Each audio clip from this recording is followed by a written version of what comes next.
Sadnam aloha, everybody. Welcome to the live stream, and let me know if you can hear my sound okay, if I'm clear. And I'm just going to get this set up here. Let me see. Okay, looks like I'm on. Welcome to the live stream. Okay, great.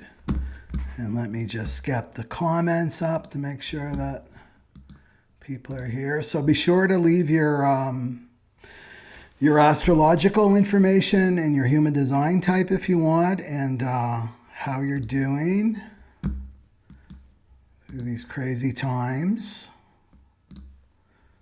Okay, great. Okay, that's awesome. So, okay.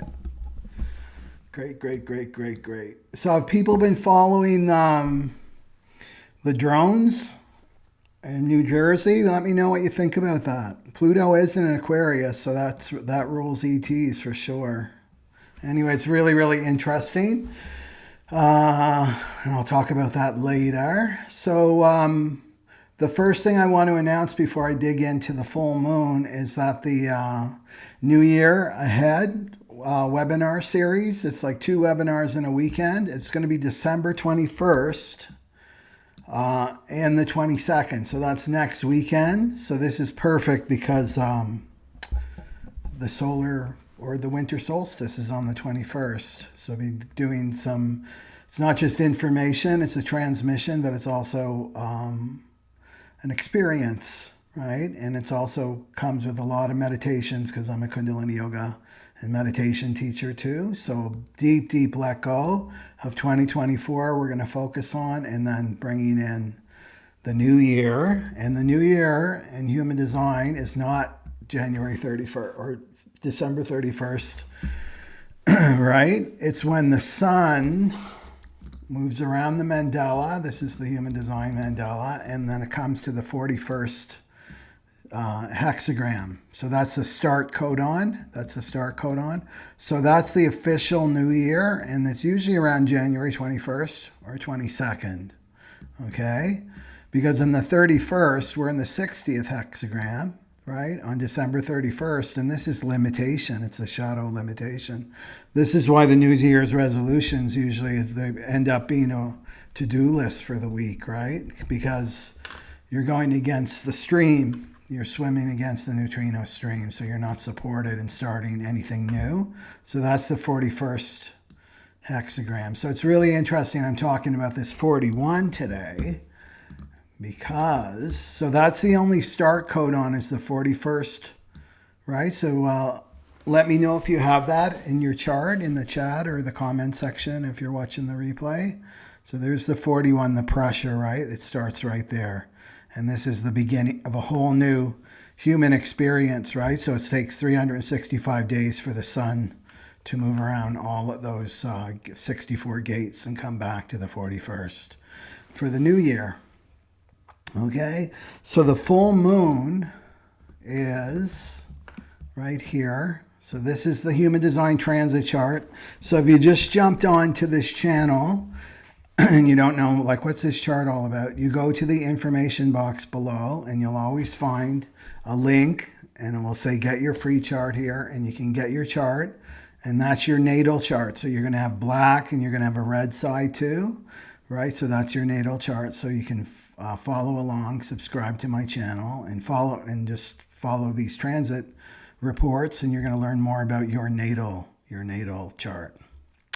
Okay, so you'll see here in the transit, it's 12.2 here, right? And there's the 12th gate that comes off the throat. So we're having a real theme around communication, right? Because the Mars retrograde, it's still in the 31, right? That also is still activated in the throat chakra, okay? So the 12 is one of the stop codons, right? It's one of the stop codons. So we've got a start codon, only one start codon, and then we've got 3 stop codons. So that's the 12 and the 33 is a stop codon, and the 56 And these are all, look at them, they're all in the throat chakra, right? The 56, the 12, the 33. Right, so this is the gate. It's called the gate of caution. It's called the gate of caution here. And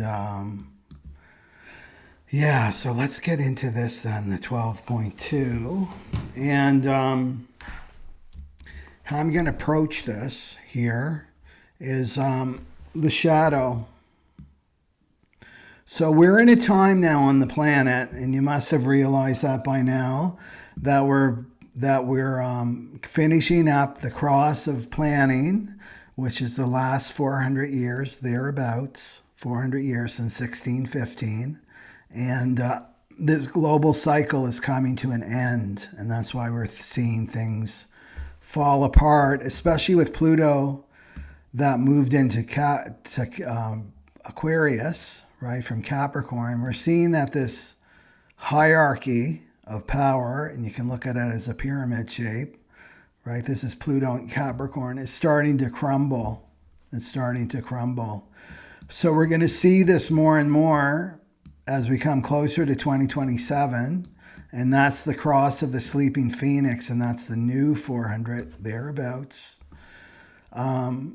global cycle that's coming in. And this means the themes on the planet are really going to change, and our motivation as a humanity is radically going to change, and it's already started, right?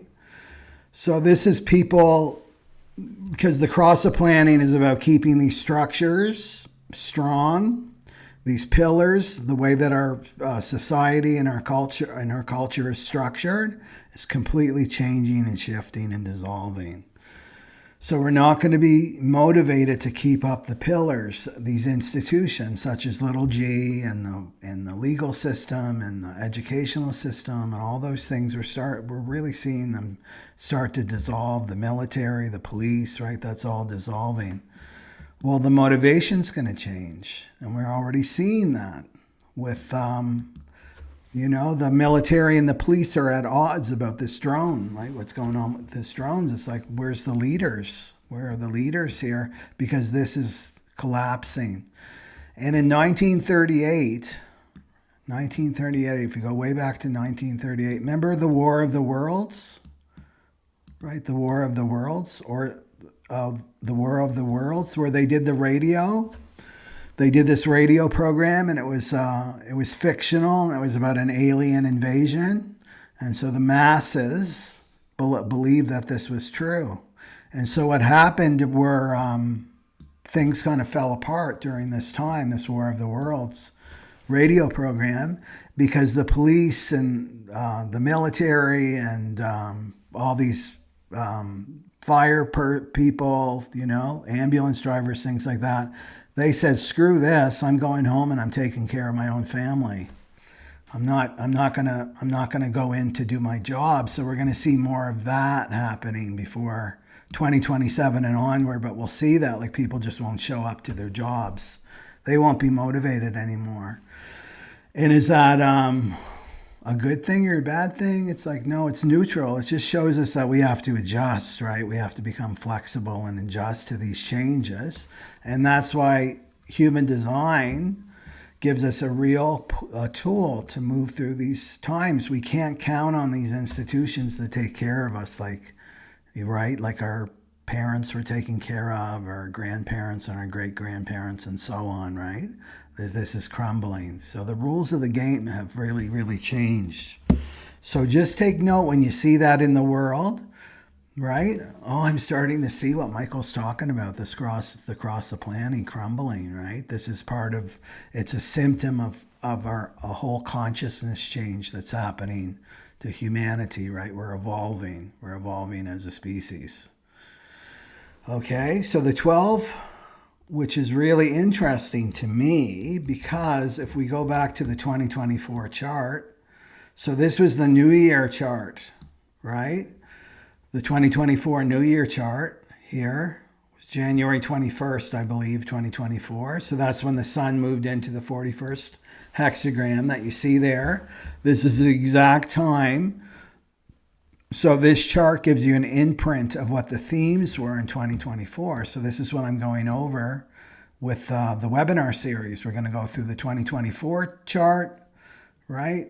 And so that we can see where we were, where did we fall in terms of the lessons that we were learning at that time, the themes that we could see out in the world, right? And then we'll leave this all behind, and then we embrace the 2025 chart, which is really, really interesting. So you can see here, look where the moon is. Look at that, eh? The 12th, there it is. So that was a major theme in 2024, right? So this is, but you'll notice that the line is different, right? Because it can be 12.1 or 0.2, 0.3, 0.4, 0.5, 0.6. So it's 12.4 here. And it's in the moon position.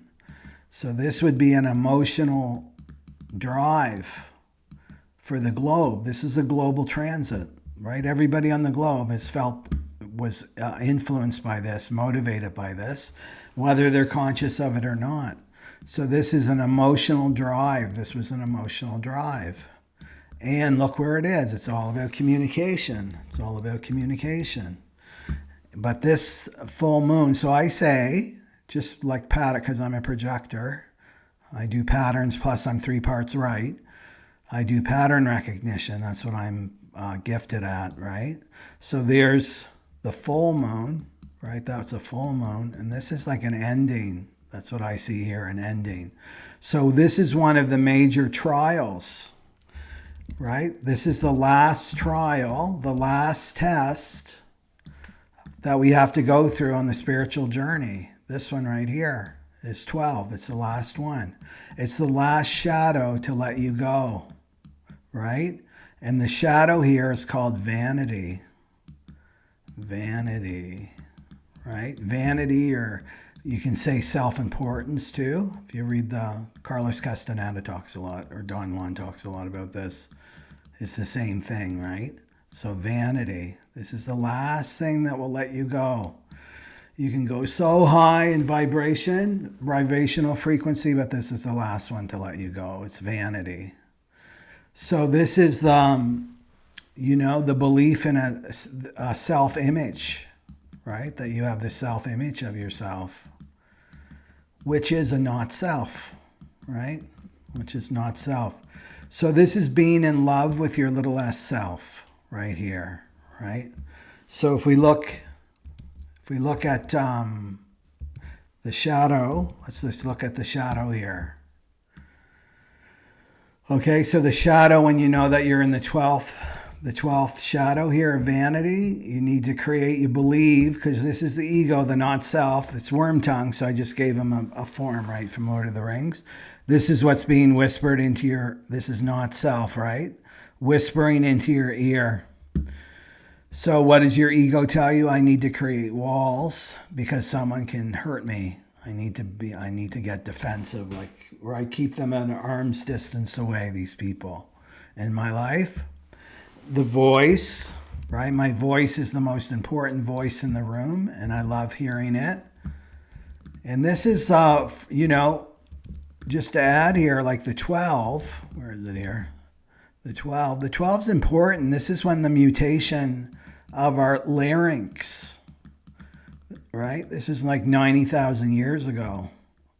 Our larynx mutated, right? It dropped so that we were able to communicate. We were able to create sounds. So this is the root of sound. It's the root of language. It's our root of language here. And isn't it interesting if you watch my Mars retrograde, if you haven't watched that video, this is also about language, right? But the 31 that I talked about, remember, was the manipulation of language by these so-called shadow leaders to manipulate and to control the masses through language, through words, right? The word salad. Well, this is the root of language. This is the root of language. So just the 2024, to go back there, right? This was a major thing. An emotional theme was to be able to communicate. We were emotionally learning to communicate clearly, last year in 2024. And this means, the 12 whites, the gate of caution is you don't speak until you're in the right mood. And what does that mean? When your emotional wave is neutral, when you're clear, right? When you're clear in your emotional wave. So we got to learn, right? People were not listened to when they were like really, really in their emotions and they were speaking. And, I always say this on my channel, it's about frequency. It's not about the words. It's about the frequency. So if the frequency is like anger, right? Anger, and that's just being projected out on a person. And their words, they may have a lot of logic, right? Maybe their words, there's a lot of logic to what they're saying with their words if you took out the frequency.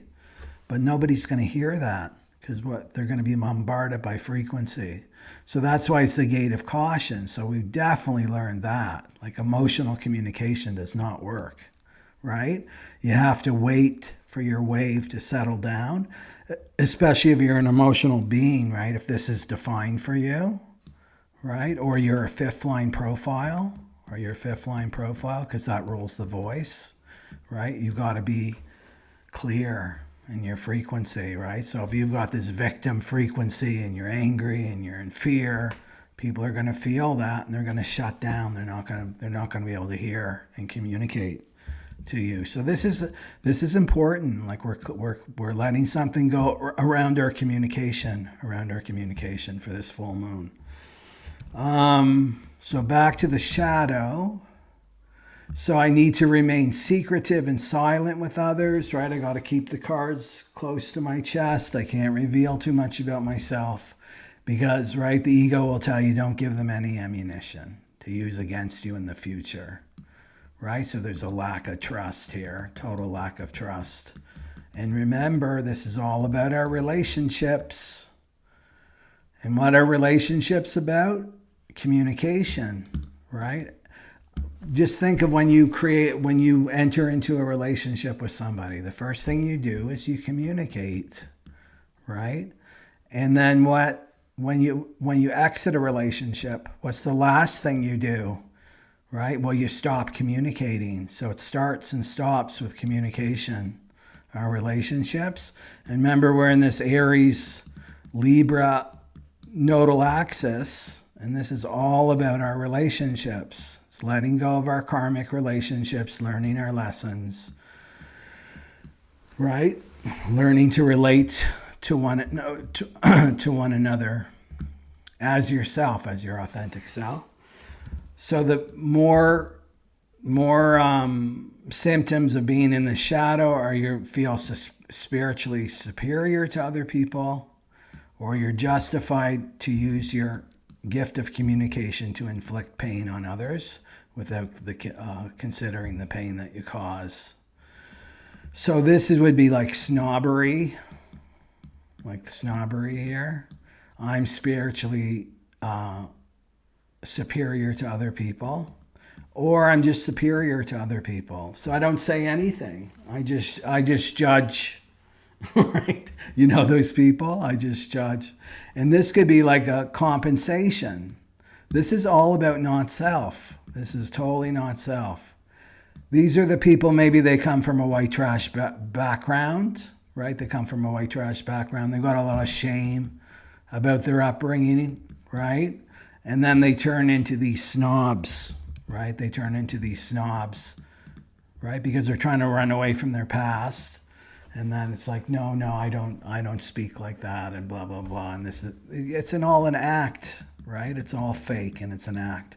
And you can tell because you listen to their frequency, right? It's inauthentic. That's how you know.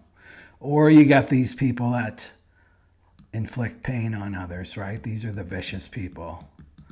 I won't stab you with a knife, but I'll stab you with my tongue over and over and over again. And there's an ancient saying from India that the wounds of a sword heal faster than the wounds from the tongue, right? Because the words last forever. They can last forever, words. Okay, so what's the fear here with this shadow is being alone, and that you'll lose your power if you truly live from your heart, right? So this is about speaking from your heart. And again, that's that 31, Mars in retrograde. So your shadow feels victimized by the need to feel special, right? To feel special, and the need for things to be perfect. And the need for things to be perfect. I thought I brought that other, I didn't download that other slide. Okay. Yeah. Okay. And then we've got, the other thing we've got here is, here's my voice. I just need to take something for my voice here.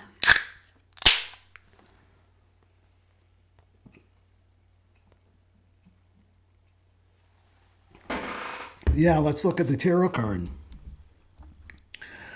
So here are some questions to ask yourself to contemplate for this full moon is,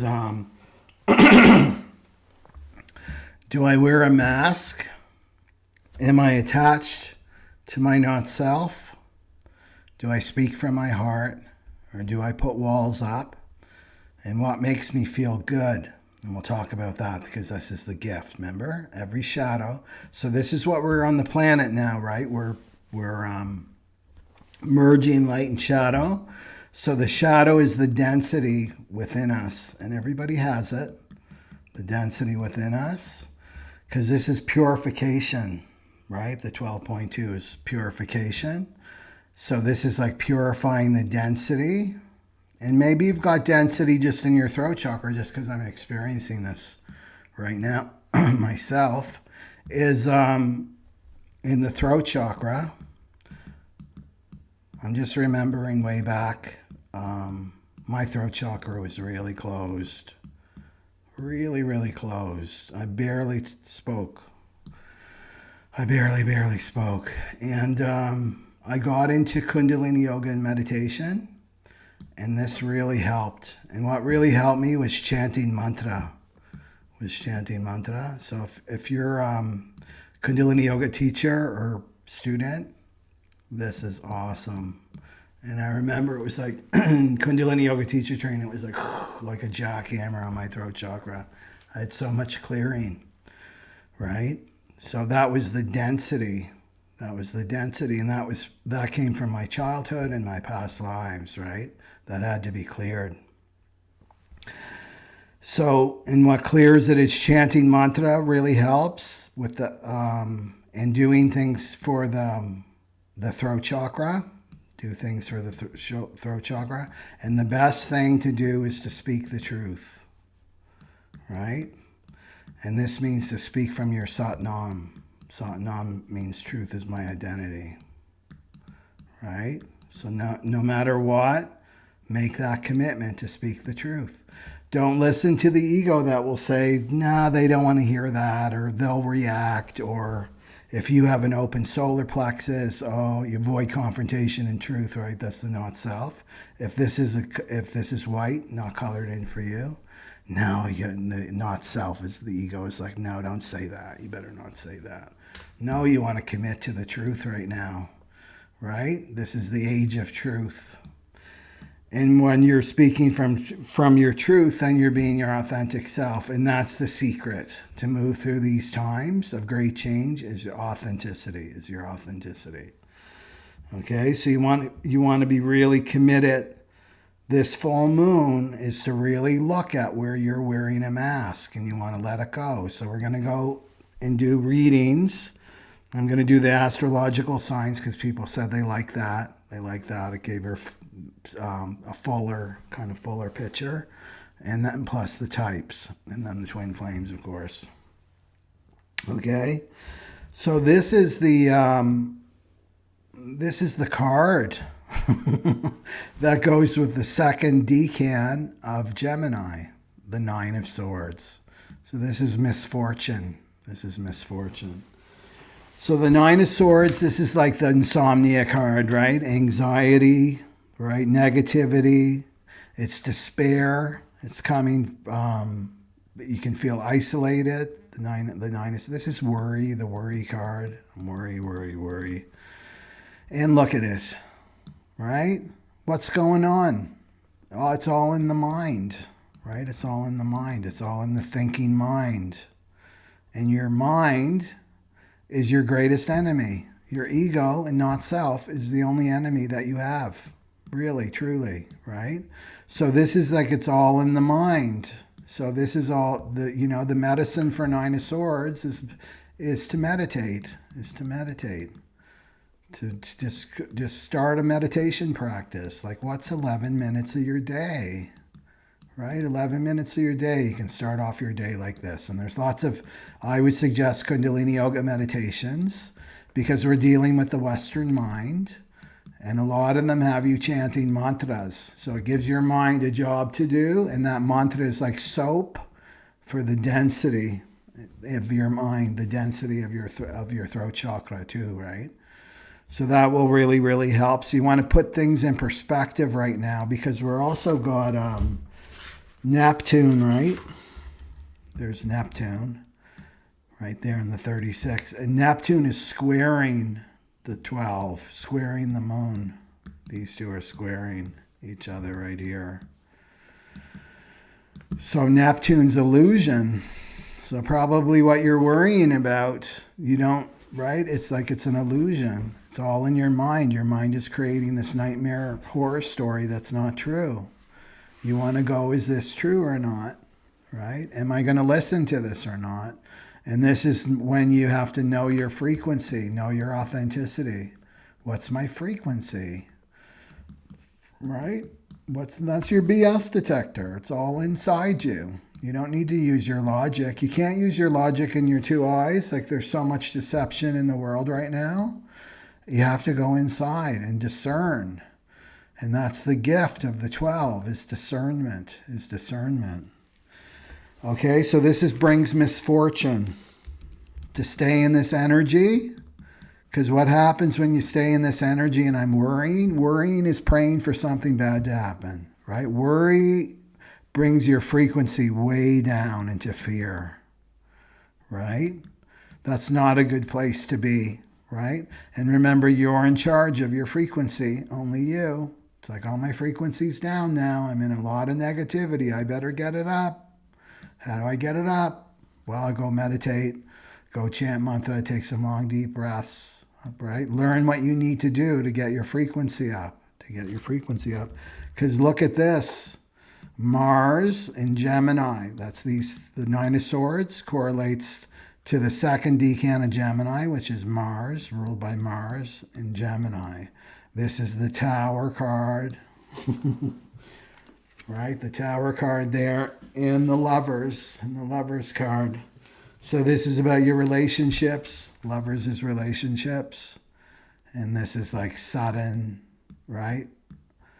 Sudden, like destruction, right? Destruction. And the Lovers is also about choice, making a choice, right? Making a choice.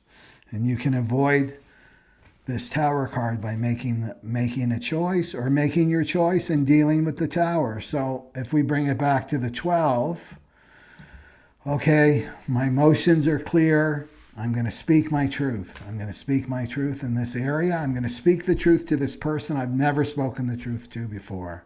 Maybe it's a parent, a relative, maybe it's your partner, maybe it's a boss or a supervisor. We're often afraid to speak the truth to authority figures, right? I'm going to choose, right? The Lovers, I'm going to choose to align with my authenticity, right? And I'm going to speak the truth, and I'm going to stand in that Tower moment. Say there's a Tower moment, like an explosion from that other person. Like, how dare you break your script and not humble yourself to me, right? Then there could be a Tower moment, but it's like, no, I'm choosing to, I love myself. I'm choosing to align with truth now, right? Because we have to develop this strength, the strength of our soul. That's our true strength of our soul and our spirit during these times, and to face whatever comes. We're facing great unknowns right now, right, on the planet. We're at a place where we've never been before, right? So we're here to face these challenges as ourselves, So you want to develop that strength.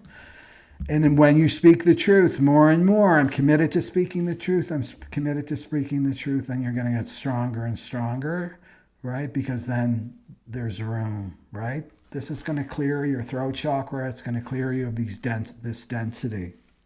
Yeah.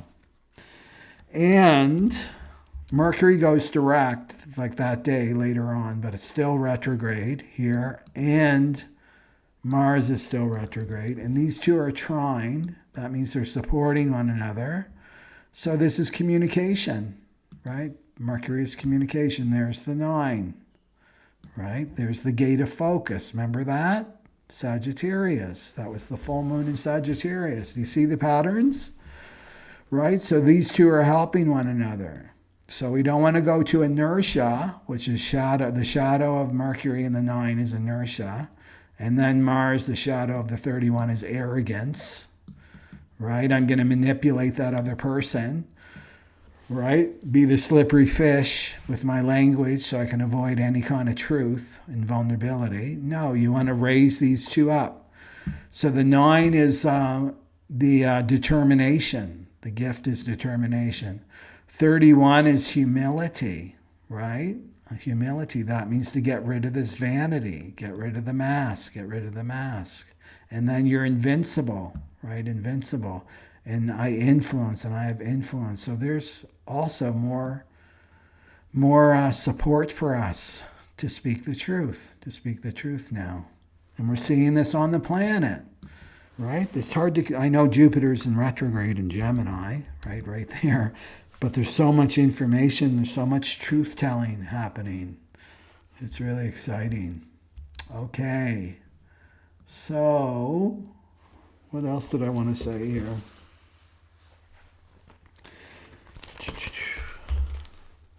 Oh, okay. We got to talk about the gift, don't we? Right? So we've got the moon in vanity. We know what vanity is. Vanity is in love with your lower S self. I'm in love with my lower S self, right? And then discernment is the gift, discernment. So I'm going to discern what's good for me, what's raising my vibration, what's raising my frequency. This is all about ego. Right? Vanity is all about ego. It's not about feeling good. It's about having the ego feel good. And that's the dopamine hits, right? The ego thrives on the dopamine hits. This is feeling good, like your soul is feeling good. I'm feeling like I'm in my authentic self. I'm feeling confident. I'm feeling true. I'm feeling like I'm in my soul purpose, right? I'm feeling good. So I'm going to discern what makes me feel good and then what makes me feel bad, which is lowering my frequency, right? Lowering my frequency. So that's the gift of discernment. And then the city, right? The city here, that's the divine gift. So you got your gift of discernment, and then you've got your divine gift, which is purity. And that's when you're no longer following your ego, you're following your heart, right? And this is when when you follow your heart and you commit to following your heart, you commit to speaking from your heart, even if it means you're vulnerable, right? This is when the divine falls in love with you. The divine falls in love with you. Your higher self falls in love, right? You become your higher self, basically, right? The ego is I'm in love with me. I'm in love with my form, and I love my physique, and I love my figure, and I love how my mind works, and I love my luscious lips, and I love my hair. I love this, and it's all like superficial. All of those things are not real. And I mean, yeah, they're real, but I'm talking about truly real, and truly real means that they're there forever. They don't come and go. Your body comes and goes. That mind comes and goes. But what's real and authentic and true is your authentic self, right? And that's your soul, right? That was never born and will never die, right? So this is the divine falling in love with you, is when you really start to speak from your heart. And can you do that? We don't live in a world that encourages this, but we have to get used to this new way. Yeah. Okay, but the fear here is that you'll lose your power. You'll lose your power. That's what the ego tells you. Okay. Okay, let me look at some comments. 1644. Okay.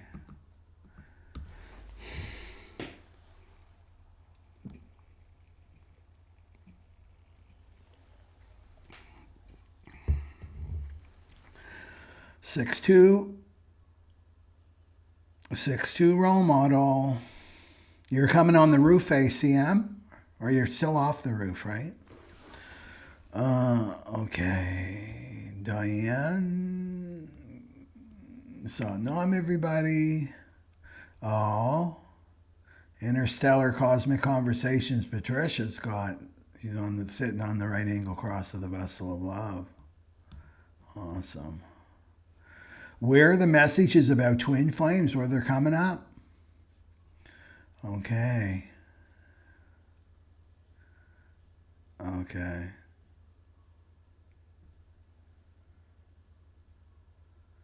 Yeah. Yeah, Keys. I'm going to put this up. Kiss meese. Sorry if I'm butchering that.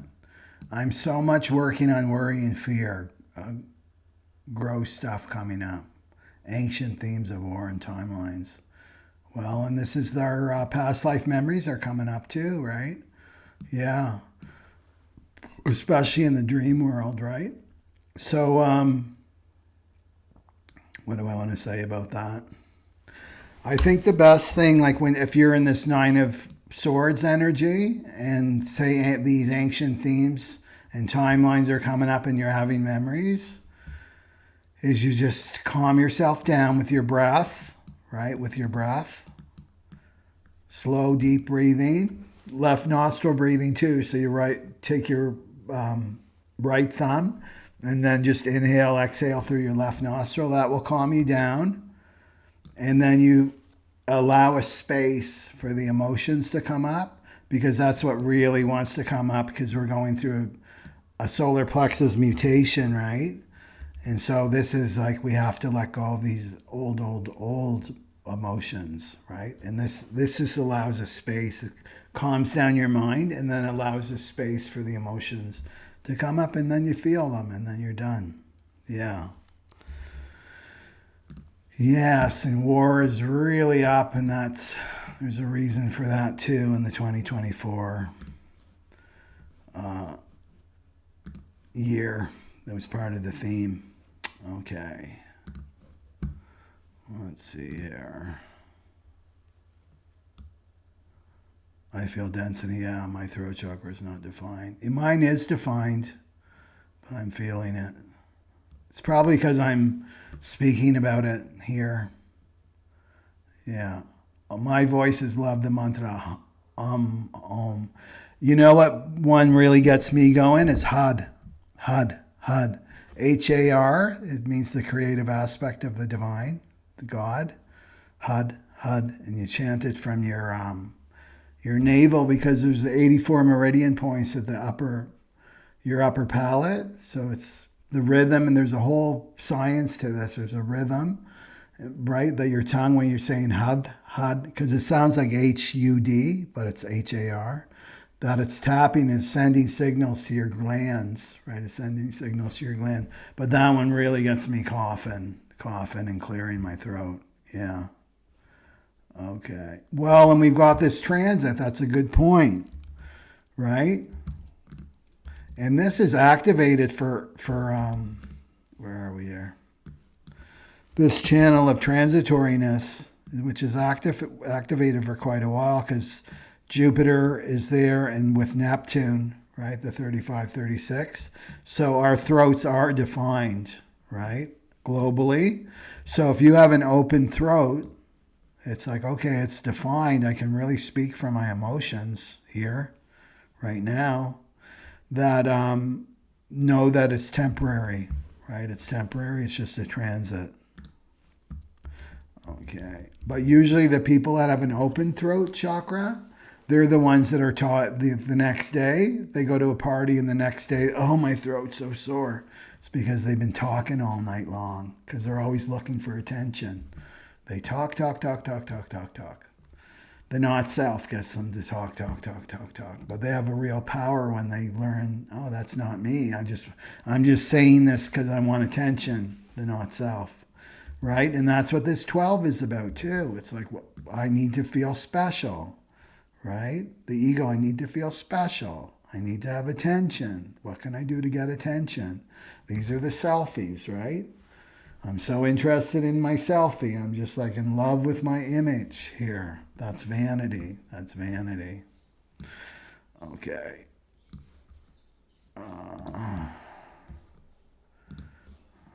Okay. Oh, I stood up for myself. Okay. Yeah, standing up for yourself. Remember the Mars in retrograde? That was a lesson. Okay. Yes, Hud.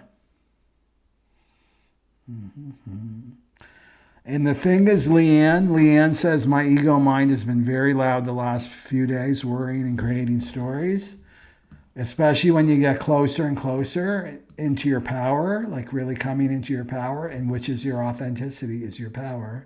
Then that ego gets vicious. We'll get vicious. Right? Because the rulership of the ego is coming to an end on this planet. It's coming to an end. Okay.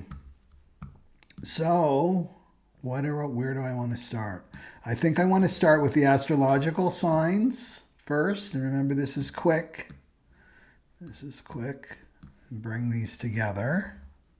So make sure that you know of course, you probably know your sun sign, and your rising sign and your moon sign. So the most important one is your rising first, and then your sun, and then your moon sign. So check those out, and then we'll go into, okay, I know I've got my moon message, I got my rising message, and then I got my human design type message, and then if I'm on the twin flame journey, I got that message too. Okay. Okay.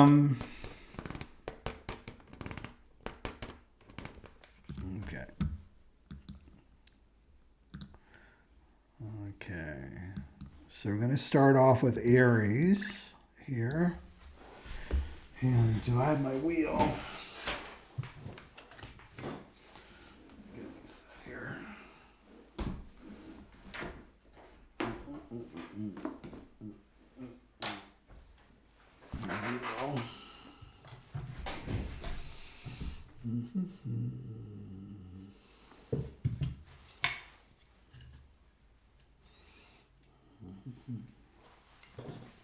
The thing too, if you know your variable, right? If you know your variable, like I'm 3 parts right, 1 part left.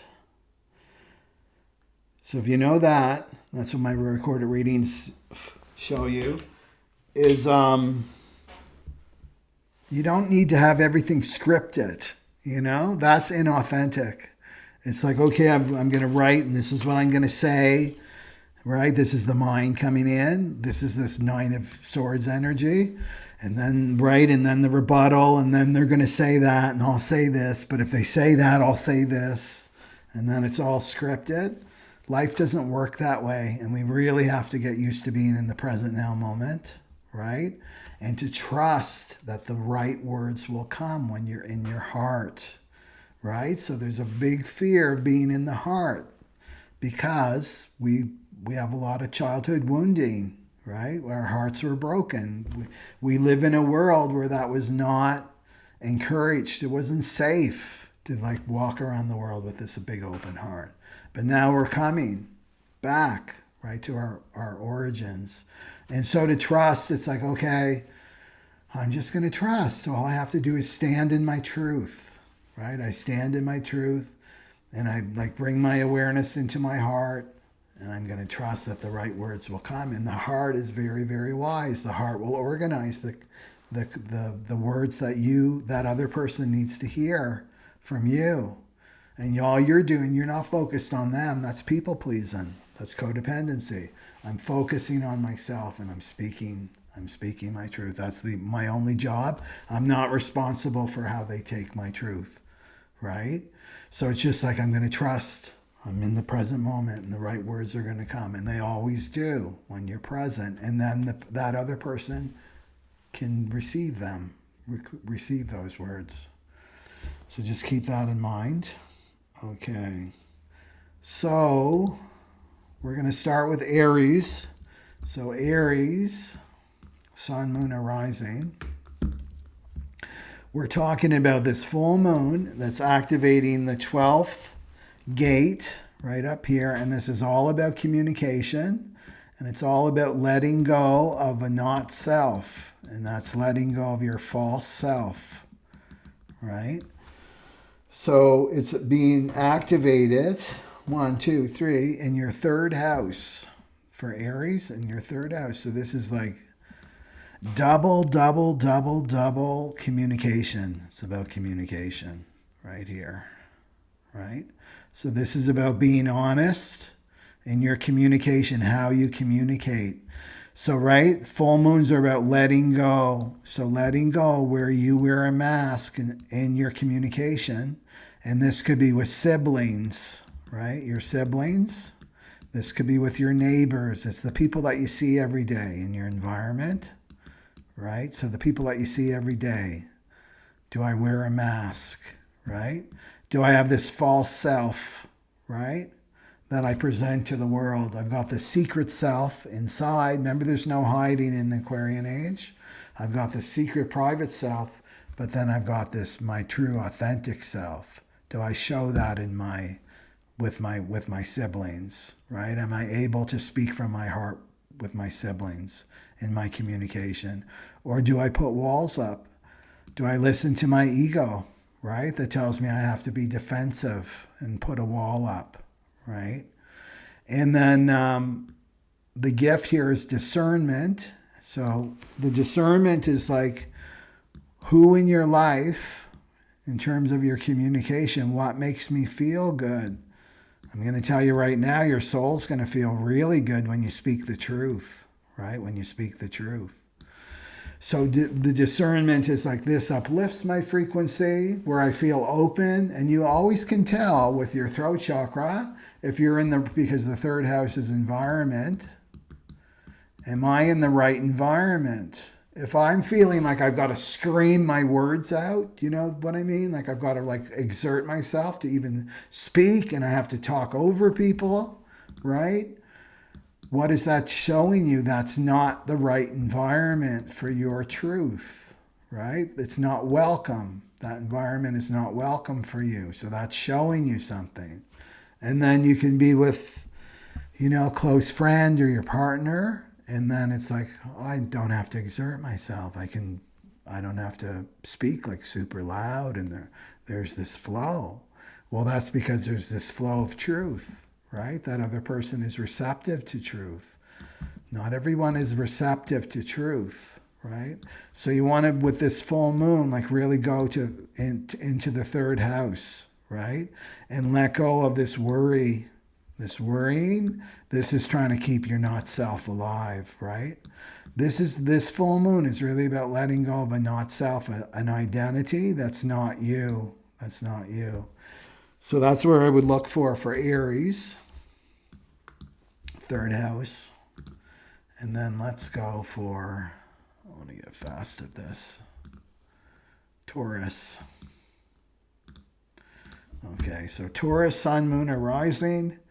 And we're talking about this full moon and the 12th. It's activating the 12th gate, which is all about your communication. And you're going to look at and where you're wearing a mask, right? So where are you wearing a mask, Taurus? Right? This false self. What's this false self that you have? And it's around your money. Taurus loves the money, right? So this is Taurus, Sun, Moon, or Rising in the second house. So Gemini is activating your second house. So that's traditionally, that's a Taurus house anyway. So this is vanity. It's the shadow of vanity. And where maybe as a Taurus sun, moon, or rising, you got money problems, right? You got money problems. So I would look at where you're spending your money. Are you spending your money to lift up this mask, to support this mask, right? This person you think that you should be, this person that you think other people want you to be, right? So money problems could come from that, like overspending, spending on things like, oh, I've got to look like I'm really successful, so I'm gonna, buy these really, really expensive clothes that I can't afford, like things like that. You can look at that. But Taurus is generally, no, that's not true. Taurus can definitely be materialistic, but they know the value of things, right? So maybe with your money problems, maybe your money's not really flowing in, and it's affecting your sense of self-value, right? And you've got this ego that's telling you, well, that you've got this image of yourself that, oh, I'm to be successful, right? To be successful, I have to have this many dollars in my bank account, right? Which is a not self. So this is what will come up for you, but you want to let it go of this, right? In terms of self-value, it doesn't matter if you've got 2 cents in your bank account or you got 2 billion in your bank account. Your self-worth doesn't change. Your sense of self-value doesn't change. You're not outsourcing your self-value on the external. Well, I'm only valuable if, right? I make this much money, or I have these material things around me, right? Your real worth is inside you, right? So, so this could be a not self that you're letting go of, right? And I forgot to mention for people, if we look at the mandala in human design, you always want to look at the programming partner, which is the direct opposite on the opposite side. See? So the moon is in the 12, and the opposite is Sagittarius in the 11, right? The 11. And the 11 is all about beliefs, right? So this feeds into the vanity. You may have a belief, right? A belief that this is what it means to be successful. And I have this image of myself that, right, that I'm constantly trying to live up to. And it's not authentic to me. So this is a good time to really, as a Taurus sun, moon, rising, is to look at where do I wear a mask in terms of my money and my self-value? Where am I attached to a not self? Trying to avoid not feeling worthy, not feeling valuable. Do I speak from my heart? Do I put walls up? What makes me feel good, right? What's discerning what makes me feel good?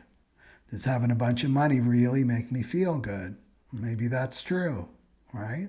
Maybe having that security is good for you, especially if you've got the 19, and the 19 is activated by Venus there. If you've got anybody who's got the 19, they need this. So this is just who you are. If you have this natally, the 19, then you need material security. Ra says anybody with the 19, they should have empty boxes in their cupboards, right? Even if there's no food in them, they'll put empty boxes in because it just gives them that sense of security. So if you're a Taurus, sun, moon, or rising with the 19, I would suggest doing that. Okay. So, and then let's go for Gemini. So the full moon is in Gemini, and right there, let me get this here. Okay. So the full moon is in the 12.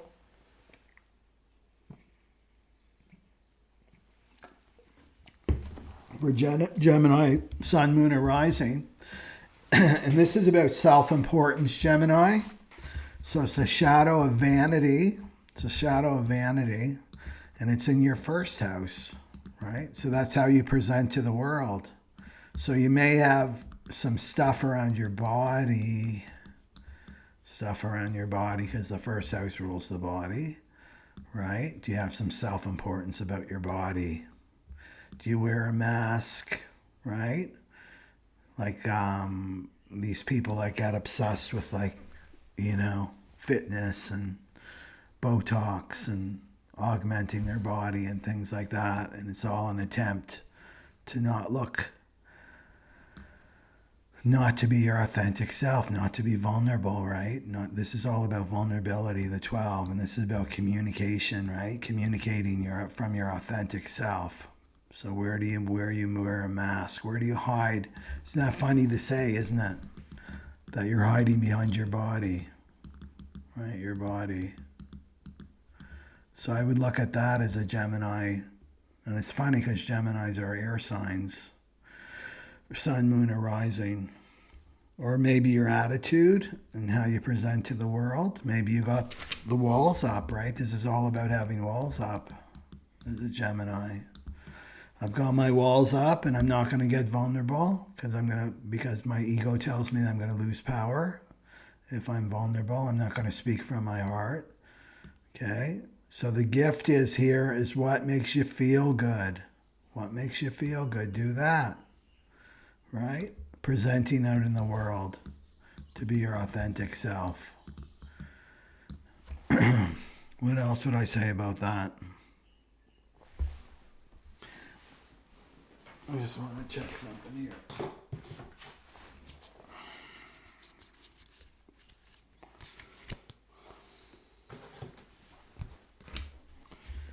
Maybe you're, just in terms of Geminis, can be very distracted. They're like the busy little bees, right? So maybe this is all about digging out the not self, Geminis. So I would look at your self-identity. Do I identify with my mind, right? Do I identify with my mind? It's all about my mind and how quick and agile I am, and I never stay long enough, right? I'm not present. That's the 20. The 20 is Gemini too, right there. Right? I'm not present. I'm distracted. Is to let this go, right? This could be a not self. This is all about digging out the not self. So you want to ask yourself, why do I do this? Why do I behave like this? Why is it so important for me to be dressed like this? Why do I dress like this? Like, this is all about self-awareness, Gemini, and it's about getting grounded in your body and just asking yourself these questions because something wants to go, right? Something needs to go with the full moon in Gemini. Full moon's about letting something go, and it's a not self identity has to go. And how do you know if it's not self? Because this stuff comes up. No, I can't speak from my heart. No, I can't do that. I've got to be logical, and I've got to speak from data, right? I need the data. I need the proof. That's a not self. That's a big sign that that's a not self. So watch the beginning of the video to learn more about the shadow, right? And then you'll know, like, where do you put walls up? That's not self, right? And you want to go to what makes me feel good. Me, my real self. What makes me feel good? And it's going to go back with first house. It's going to go back to your early environment, which is when you were a child, right? And to move out of this energy of the Nine of Swords. Okay. Okay. Now let's go for Cancer. Okay. Let's go for Cancer, Sun, Moon, or Rising. Okay. Cancer's in the 12th house. Holy smoly. 12th house transits are a lot of fun. A lot of fun. So the 12th house for Cancer, right? So we're talking about the full moon in Gemini activating the 12th gate in your throat chakra. This is all about communication, but it's communicating from your authentic self, Cancer. It's Cancer, Sun, Moon, or Rising, right? So the 12th house is deeply spiritual, okay? Deeply spiritual. So maybe you're a Cancer in the closet. Are you Cancer in the closet? Meaning like I'm a closeted spiritual person, right? My not self, right? My not self is like, I can't talk about that woo-woo stuff, right? That woo-woo stuff. Nobody's going to respect me. Cancers are the people pleasers, right? People pleasers. No one's going to respect me. Or maybe the past lives are coming up. Some full moon past life karmic memories are coming up where you were persecuted, right? Because this is the end. The 12th house is the end. This is ruled by Neptune, right? It's the Pisces house. It's very karmic. So maybe you're letting go of an old karmic pattern, Cancer, of like not communicating from your authentic self, wearing a mask because your ego is telling you that you got to wear a mask. Yeah, you can't show your true self, right? So you're attached, right? You're attached to your not self here. Maybe you isolate, right? This is Cancer, full moon in the 12th house, right? Maybe you're isolating. I would look at your dream world to take, have your dream. I keep myself a dream journal. You know what? It's more accurate than my journals that I keep is my dream journal, right? Because we can work things out in the dream world. So you want to look at if you're isolating, if you're putting walls up, right? You're putting walls up. Do you speak from your heart, right? Or do you judge, right? Do you get vicious, right, with your words? This is Cancer. Cancers can be vicious with their words, right? Because they feel so much, right? So they can be vicious with their words, or they can be snobs. Those are the two versions of this shadow of vanity. This is about vanity, letting go of vanity, right? So this is being vicious with the words, like leave me alone, right? Attacking with my words. Or I'm a big old snob and I'm pretending, right? I'm just running away from my authentic self, right? Into isolation. And because this is the house of isolation, then I'm isolating from myself, basically. This can bring mental health issues up with this Nine of Swords, right? In the 12th house, right? This can bring up addictions that maybe you're letting go of, Cancer, right? Here, and it's going to be around your relationships because we're in that Libra Aries axis still, right? So there could be some like the mask that you're wearing is like, oh, I'm pretending that I care, and that I'm pretending that I care about this person or these people, but I don't really care, right? So this is like an addiction to a not self, right? Addiction to the not self. There can be a lot of sorrow and grief come up too with the full moon, but secrets will come up. Some full moon secrets are going to come up, but it's going to relate to you communicating from your authentic self. So the thing is, we have to take action, right? Action is the language of the Aquarian age. So you get the secret, I got the secret, and now I have to act, and I speak my truth. I speak from my Satnam. Okay? Okay. So let's go to anything else for Cancers.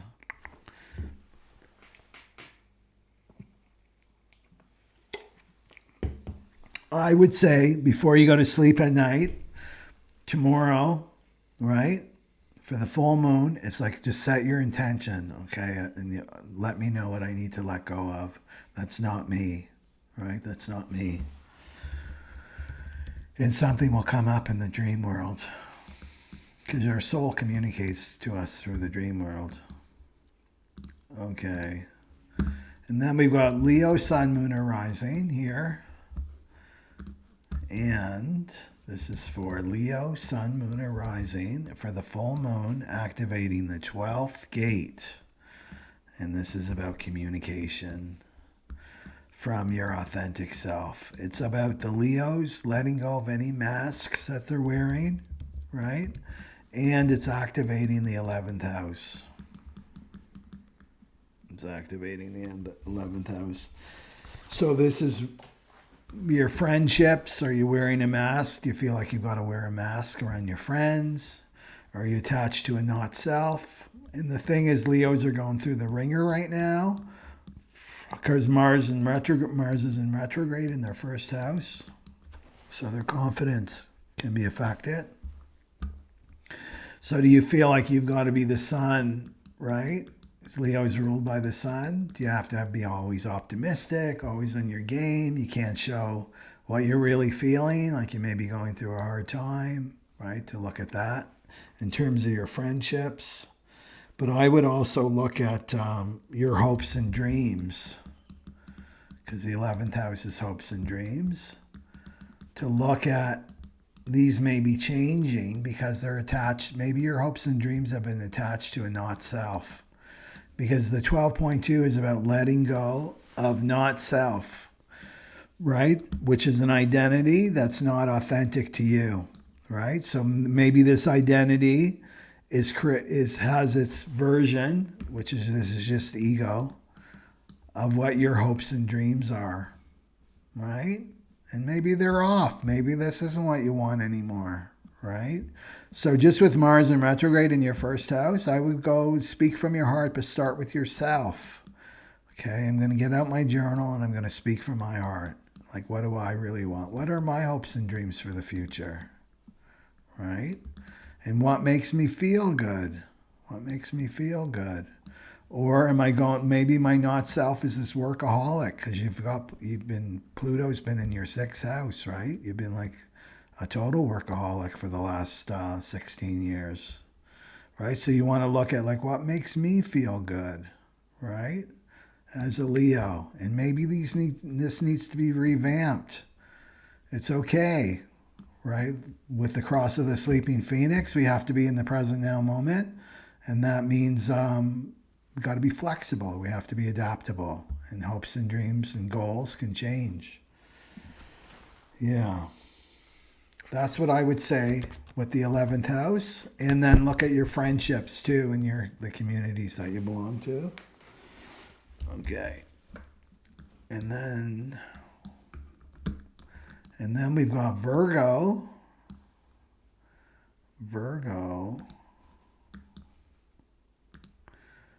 So Virgo, Sun, Moon, or Rising here, 1717. For Virgo's in the 10th house, right? Yeah. Virgo is in the 10th house. So the full moon is about honest communication. So it's about letting go, right? Because it's a full moon. So you want to let go of a mask that you've been wearing for a long time. That's your not self. It's not who you really are. And it keeps you from speaking from your heart. It keeps you from speaking the truth, Virgo. And this is where you can put walls up, right? So 10th house, this could be a boss, a parent, someone in a position of authority. So it could be your mother or your father. It could be your partner that plays more of a parental role in your life. And this is standing up. Right? It's about standing up. It's like, why with my sister, my heart is so open and I feel relaxed, right? And I feel relaxed and I just speak and there's this flow and I feel good. I feel uplifted after I talk to her. But then I've got this boss, right? And I feel so tense.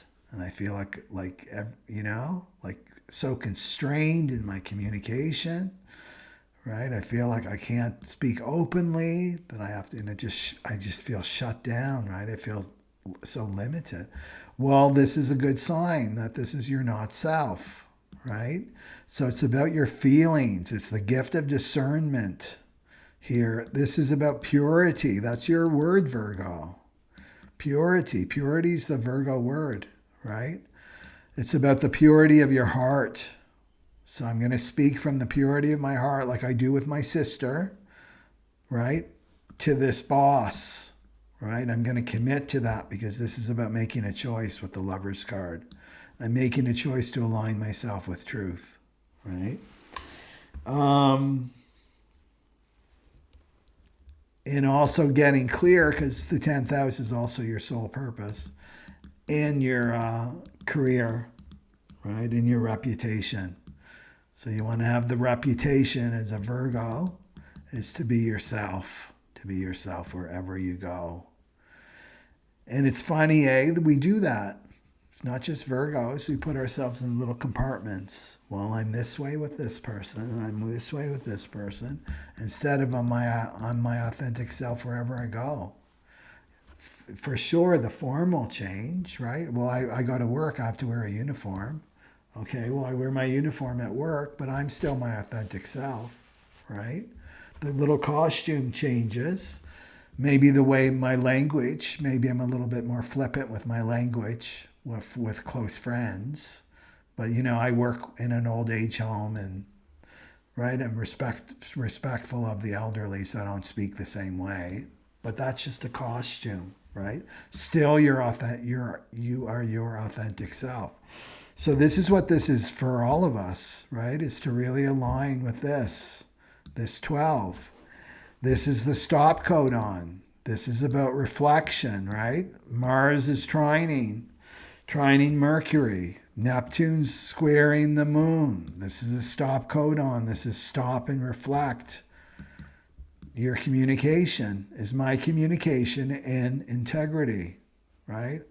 And Virgos love this, right? So you want to let go, like really reflect during this full moon, Virgo. What do I need to let go of? What do I need to let go of?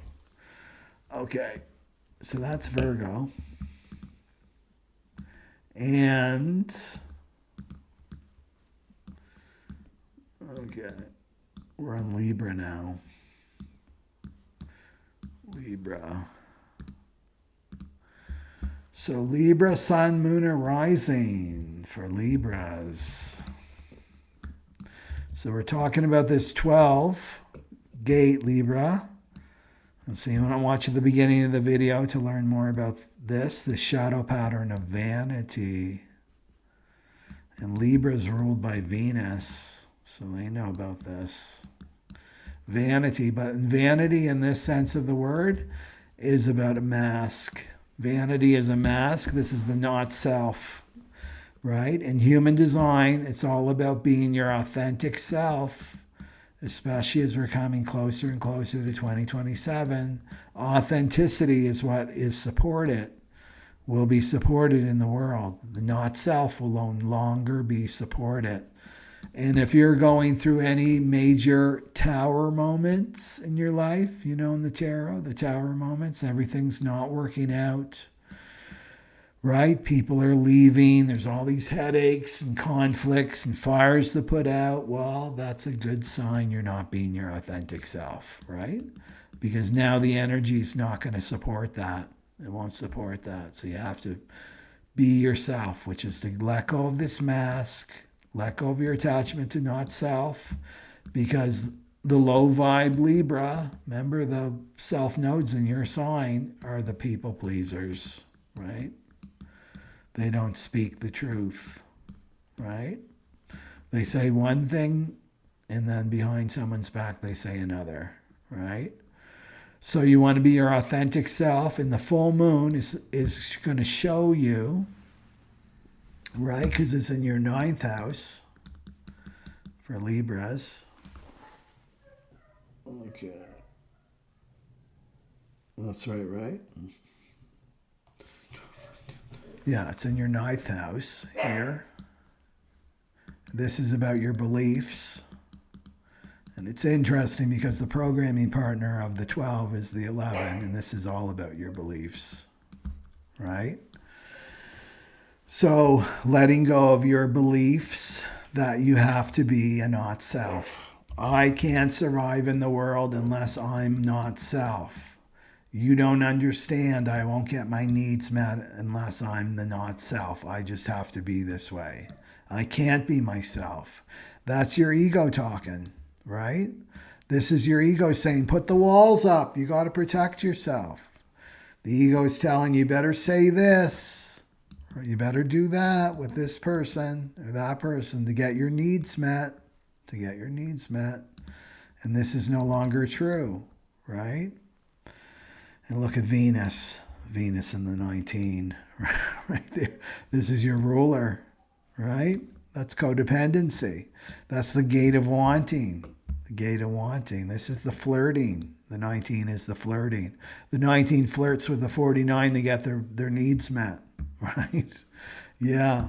So this is a belief pattern that you have to let go of, right? A belief pattern that you have to let go. And this is like a paradigm shift because this is how you're seeing the world, right? And now the moon, full moon is like, let this go, this identity that makes you believe that you cannot survive in the world unless you're not self, right? That you can't be your authentic self.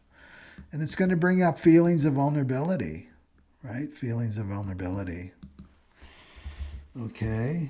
And what else? For that. I think that's it for Libra. Okay. And Scorpio. Scorpio, sun, moon, or rising. Let me just have a little, whoops. Zip.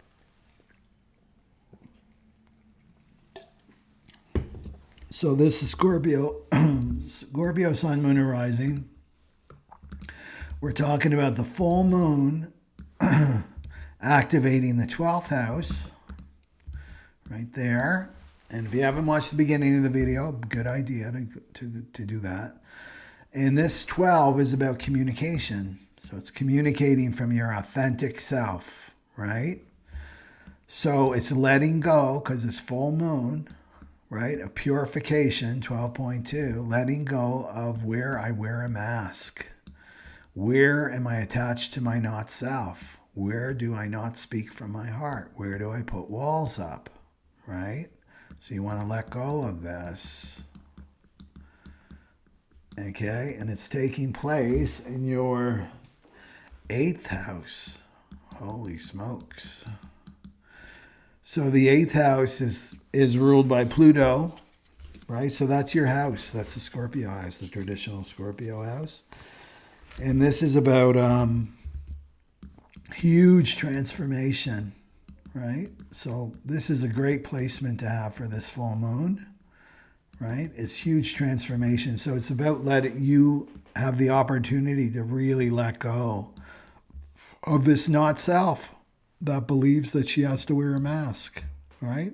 That she can't speak from her heart, that she has to keep her walls up, that she's got to keep secrets, right? Here. So it's deeply healing, right? It's deeply healing. And you also have Pluto in the 4th house now, right? For Scorpios. So Pluto on there is bringing huge transformation around your emotions, your emotional life, your early family life, your mother, all that stuff's coming up to help support you, right? And it's still opposing Mars for you, for all of us, right? Mars in the 10th for you. So what I would look at here, the 8th house is also your marriage partner if you're married, or your intimate sexual partner, your sexual partner. So where am I wearing a mask, right? Scorpios love passion. They're all about passion and intensity, right? So maybe you're wearing a mask around your partner, right? It's like, the sex is like really, right, low, low, low, low. It's just like banging our genitals together, right? And I'm pretending that it's fine, right? And their Scorpio wants the passion, the intensity. They want to be merging with their partner, right? They want that intensity. And you're pretending because it's hiding, right? It's hiding. And Scorpios don't want, like a true Scorpio, worth their salt, they want to be completely vulnerable, right? They want that complete merger with their partner, right? So look at your 8th house. Am I being honest with my partner about my needs and my wants in terms of sex, right? Sex and transformation, and right? Or am I just like spinning my wheels? Am I treading water, right? This is the best I can do. Like, is this the not self? This is the best you can do, right? And do you speak from your heart, right? Do you put walls up, right? So the gift here is discernment. And it's like, who makes me feel good, right? You go to your heart. What makes me feel good? That's what you want to follow. And it's purity. It's trusting the purity of your heart. So in terms of communication, like I said earlier, it's like be in the present moment. I'm not going to be like strategic in my mind, manipulative, right? I'm going to speak the truth, and I'm going to speak the truth in the now present moment. And that means I'm in my heart and I express my, whatever is in my heart, and then it will be received, right? It will be received. And if that person is correct for you, they will be cheering you on. Thank you for finally speaking the truth to me. I so appreciate it, right? But if they're reactive to you and they don't want to hear it, they want you back, like go back into that mask. I like you better when you were wearing that mask. I don't like this. I don't like this Scorpio coming out here, right? They're not for you. So that's the discernment, right? So you want to trust the purity of your heart in the present now moment. Okay? Anything else for Scorpios? No, that's it. Okay. So let's go for Sagittarius. Sagittarius, sun, moon, and rising. And you've got, we're talking about the full moon being activated in the 12th gate, which is all about communication, and it's activated in your 7th house, right? So this is your partnership, your committed partnership. So this could also be marriage too. It's different than this 8th house, right? Because 8th house is about, sexual relationship. But the 7th house is partnership. It's contracts, right? It's a contract. So anyone you have a contract with, right?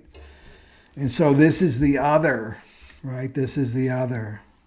So to me, it's about you listening, right? As a Sagittarius, you listening to your partner as they speak the truth, as they speak from their authentic self, right?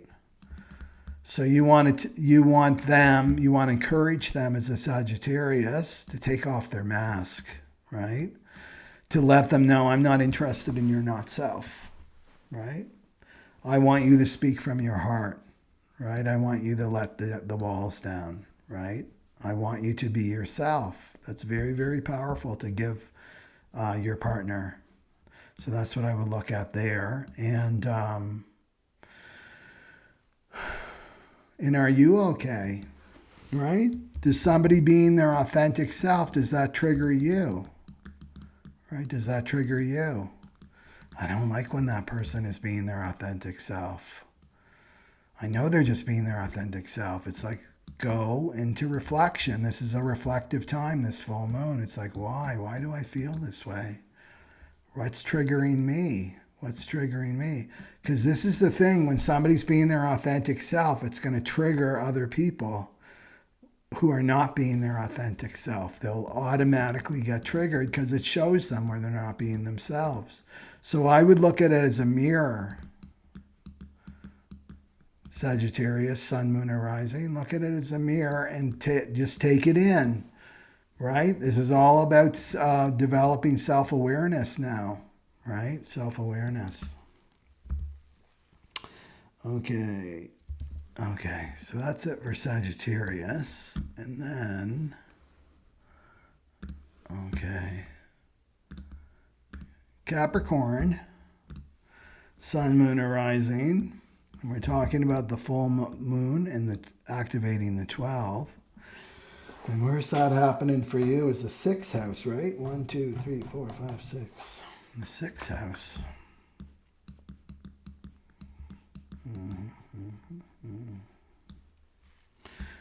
So communicating. So this represents your workplace. Your workplace. So do you wear a mask, Capricorn rising, Sun, Moon?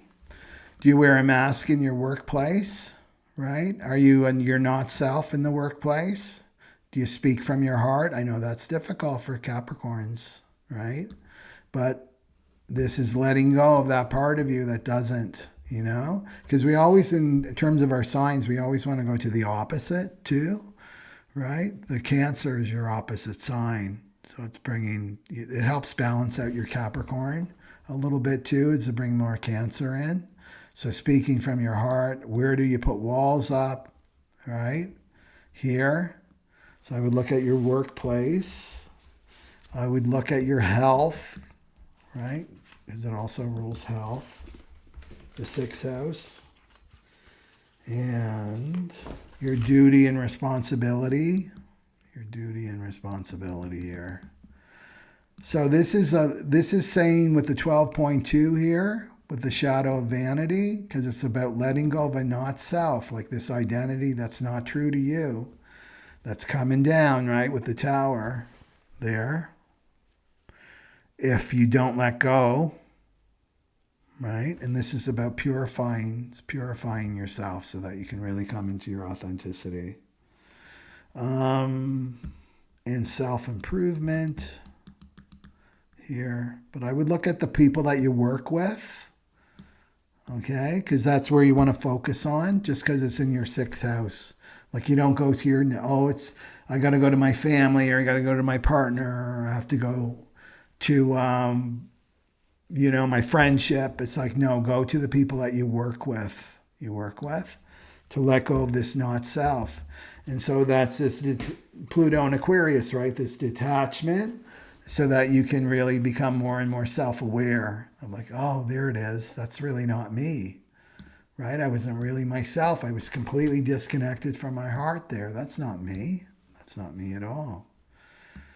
Okay. So let's go to Aquarius. Aquarius here. And we're talking about the full moon in the 12th for Aquarius. And they are in 1, 2, 3, 4, 5. They're in the 5th house. Okay, so this could be your children. So the question here is, do I wear a mask? So the 12.2 is the shadow of vanity. So watch the beginning of the video. Do I wear a mask with my children? Do I wear a mask with my romantic partner, my dating, whoever I'm dating with? Dating. Am I attached to this not self, right? Do I speak from my heart, or do I have walls up? I can't trust that person. I can't trust my romantic partner. Maybe this is about art, right? The 5th house is about art. Do I wear a mask in my creation, with whatever art I'm creating? Am I authentic with my art, right? Or do I produce art that I feel like, oh, people will appreciate me? It's vanity, right? This is vanity. Is it true to me? Is it true to me? Does it have integrity, right? And do I have a not self that's attached to this, like this role? I'm the artist, right? I have this role of the artist, and this is what it means, right? And then there's this whole self-image of what an artist is. Or am I raw, right? And rawness means, do I speak from my heart? Do I create from my heart? Say you're a musician or a painter. Do I paint from my heart? Do I create music from my heart? Or do I put walls up, right? So the discernment is what makes me feel good. Am I doing this because I want public recognition? Right? The vanity? Or do I do this because, oh my God, I feel so good. My spirit is alive. Like my creativity is alive. I feel passionate. I feel passionate about what I'm creating, right? So that's what I would look at for Aquarius. And then let's finish this off with Pisces. Okay. Pisces.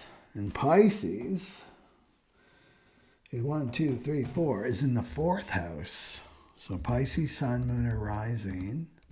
And that's your emotions. Right? So it's activating the 12th gate.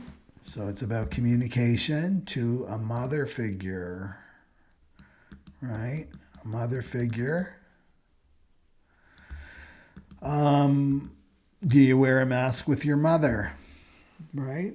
Do you pretend that you're someone that you're not with your mother? Like, oh, my mother, Pisces rising, right?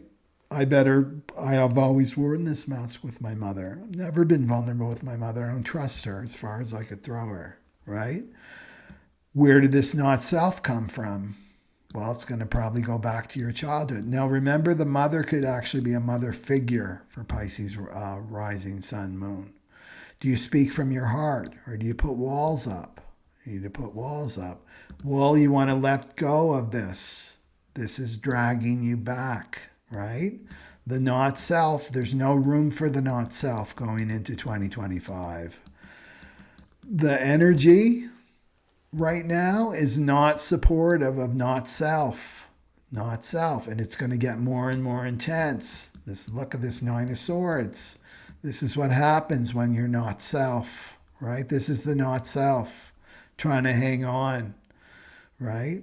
So 4th is like home, your home. So it could be your home, right? A mother figure, your home where you live, right? So your family of origin, or your family that you have right now, you want to be more and more yourself and start speaking from your heart. And don't listen to the ego and the mind saying, no, you can't do that. Right? This will happen and that will happen if you be your authentic self. And all that will happen is that you're going to feel good, right? It's all about you feeling good, being your authentic self. It doesn't hurt anybody when you're your authentic self. The only thing that it hurts is somebody else's ego when you're not being when you're trying to be, oh, well, I'm being my authentic self. It's going to harm someone else's ego. If they're not being their authentic self, right? Okay, so there's the signs, and I've got to deal with the time here. Okay. Anyway, I'll figure that out later.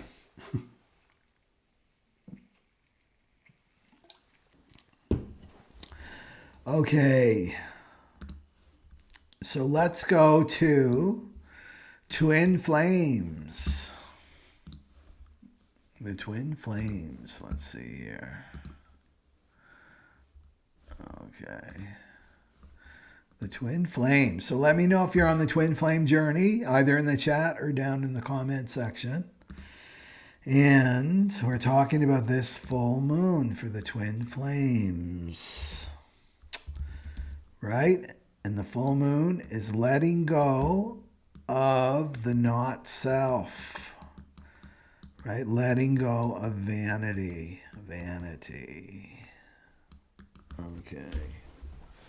So remember that the twin flame journey is all about awakening.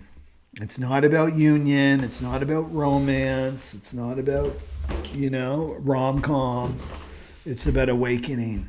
It means business. This relationship means business, and there's no other relationship like it.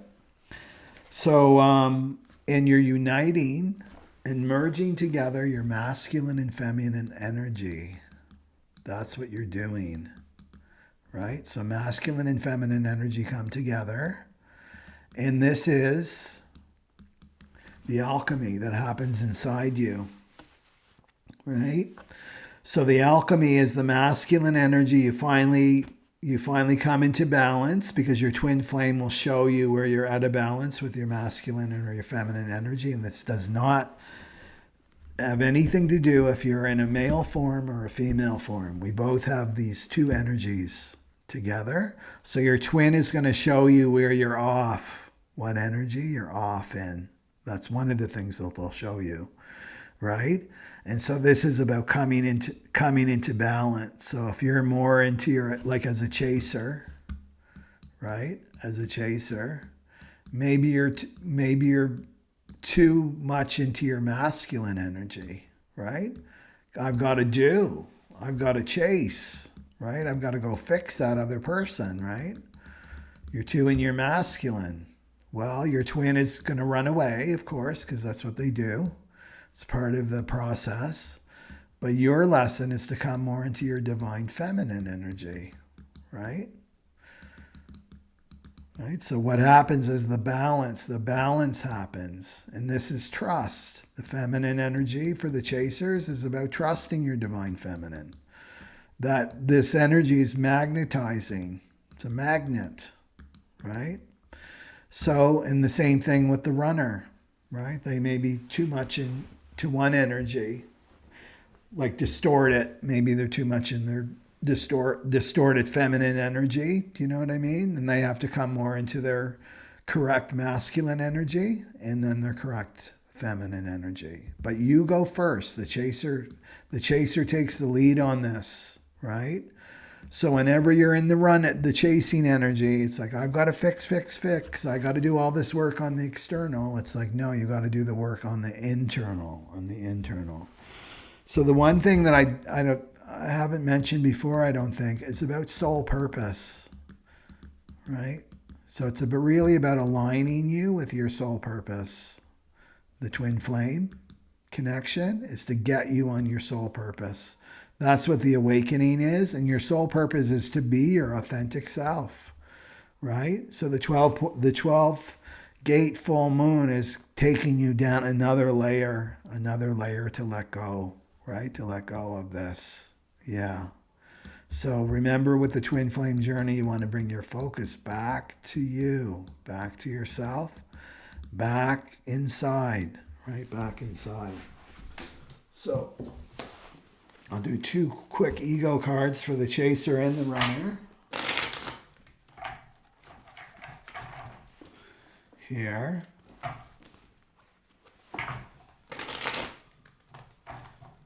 You know, and the not self will have lots of ideas about what this relationship should be, right?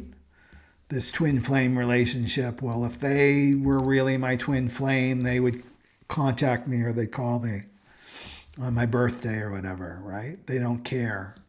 And the ego makes up a lot of stories about this. But this is not your typical relationship. And that's the point, right? It's to spiritually awaken. And we're going to see more and more of these relationships coming. They've already started. And nobody understands them unless they're in one themselves. Okay. And they keep you on your game. Okay. So let me do an ego card for the chaser. Okay. And then an ego card for the runner. Okay. So for the chaser, I got the rejection. I shouldn't say it just came out. Rejection, I'm not taking credit. And then the runner got the lash out card.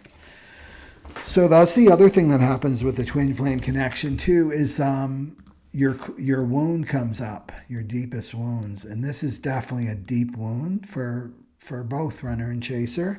So usually the twin flame, they'll share the same wound, right? So this one is rejection or abandonment. Rejection or abandonment. Okay, as it relates to this full moon, right? In the shadow of vanity. In the shadow of vanity. So rejection, abandonment here could, I mean, let's go here psychological on you, is there can be a personality, because this is a mask that we wear. So the mask here could be like, I'm going to reject them. Like, let's bring it to the twin. I'm going to reject them before they reject me. Right? So this is like, you can't fire me. I quit. You're like preemptive strike, right? I'm going to reject them before they reject me so that I don't have to face this hurt, right? I got the upper hand on them.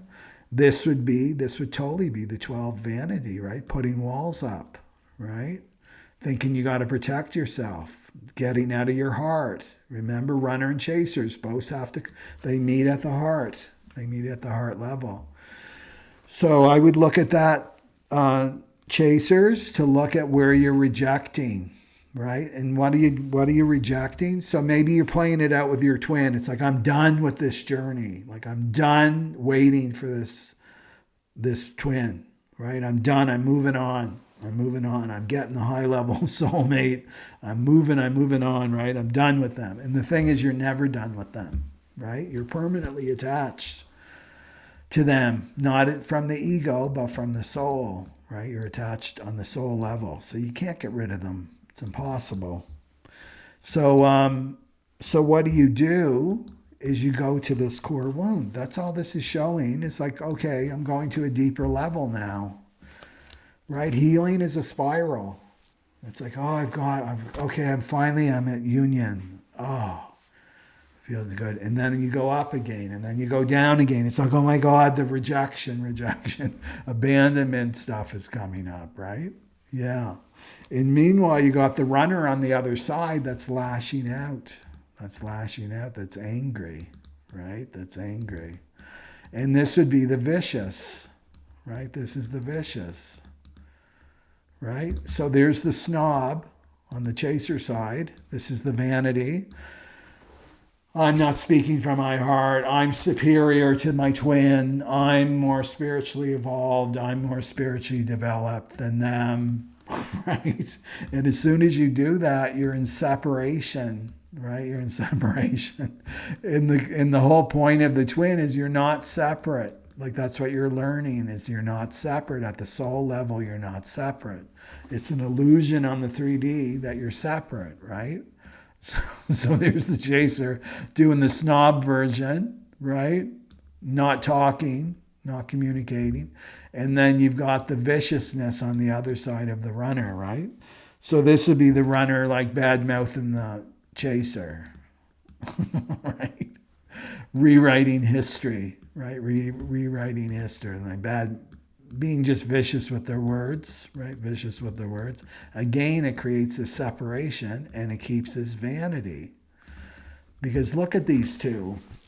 Twins they've come to merge, right? They've come to merge in all ways, the twin, right? They're a reflection of their merger in the 5D realm, right?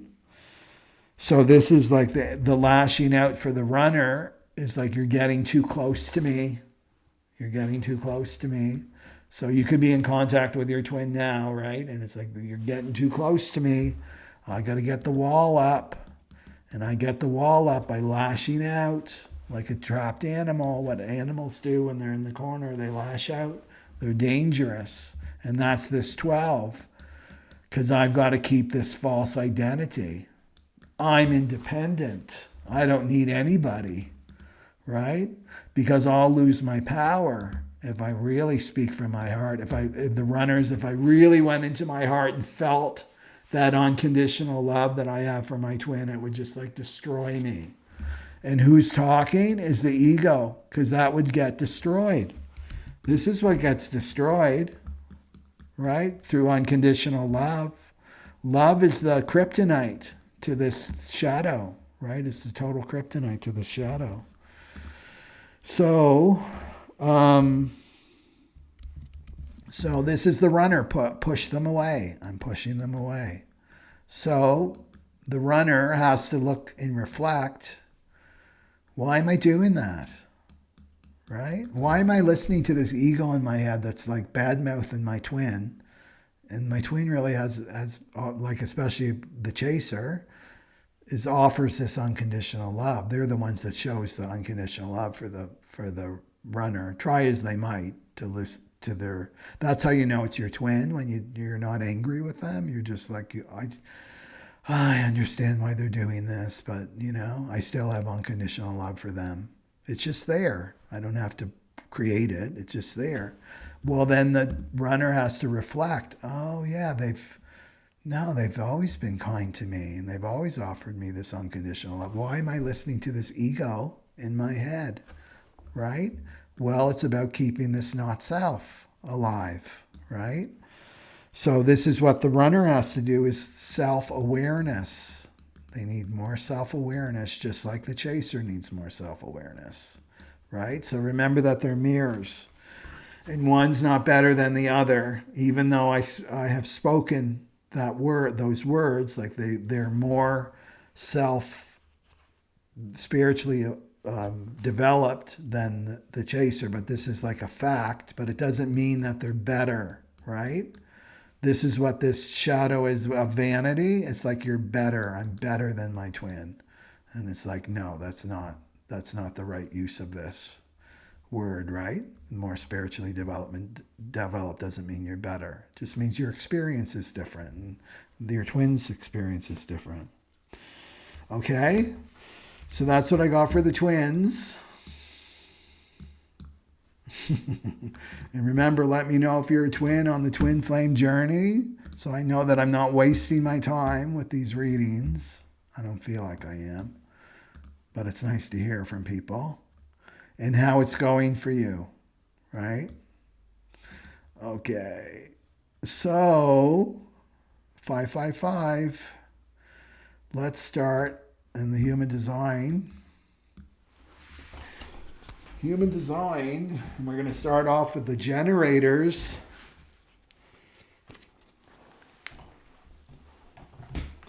The free self-sovereign types are the generators.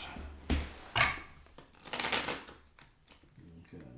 So I'm going to do some cards. So generators, we're talking about the moon, the full moon, activating the 12th gate. And like I said at the beginning of the video, in the 2024 chart, look where the moon was. That's been a major theme, right? So this was the beginning when the sun moved into the 41st hexagram, and this is the prophet. 12.4 is the prophet.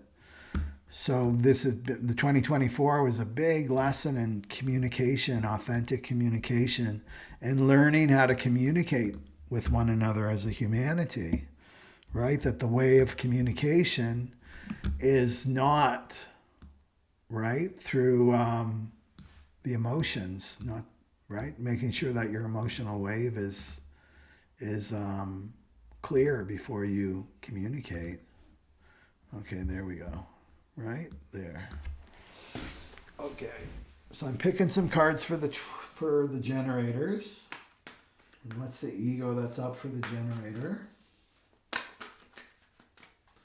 What's the ego that's up for the generator? Ego that's up for the generator.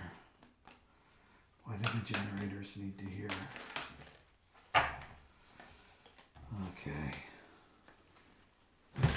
And we'll do some, okay,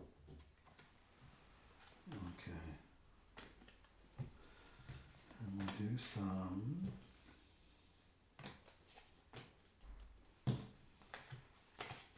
just a guidance card.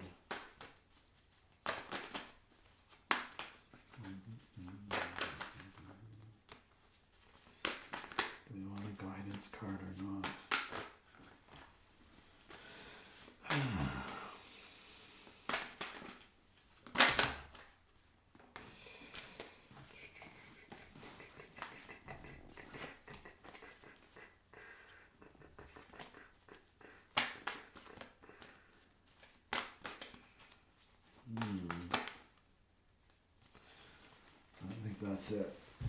Let's do, okay, what is the generator? What house for the generator? There it is. Okay, so for the generators, I got the secrets card right there.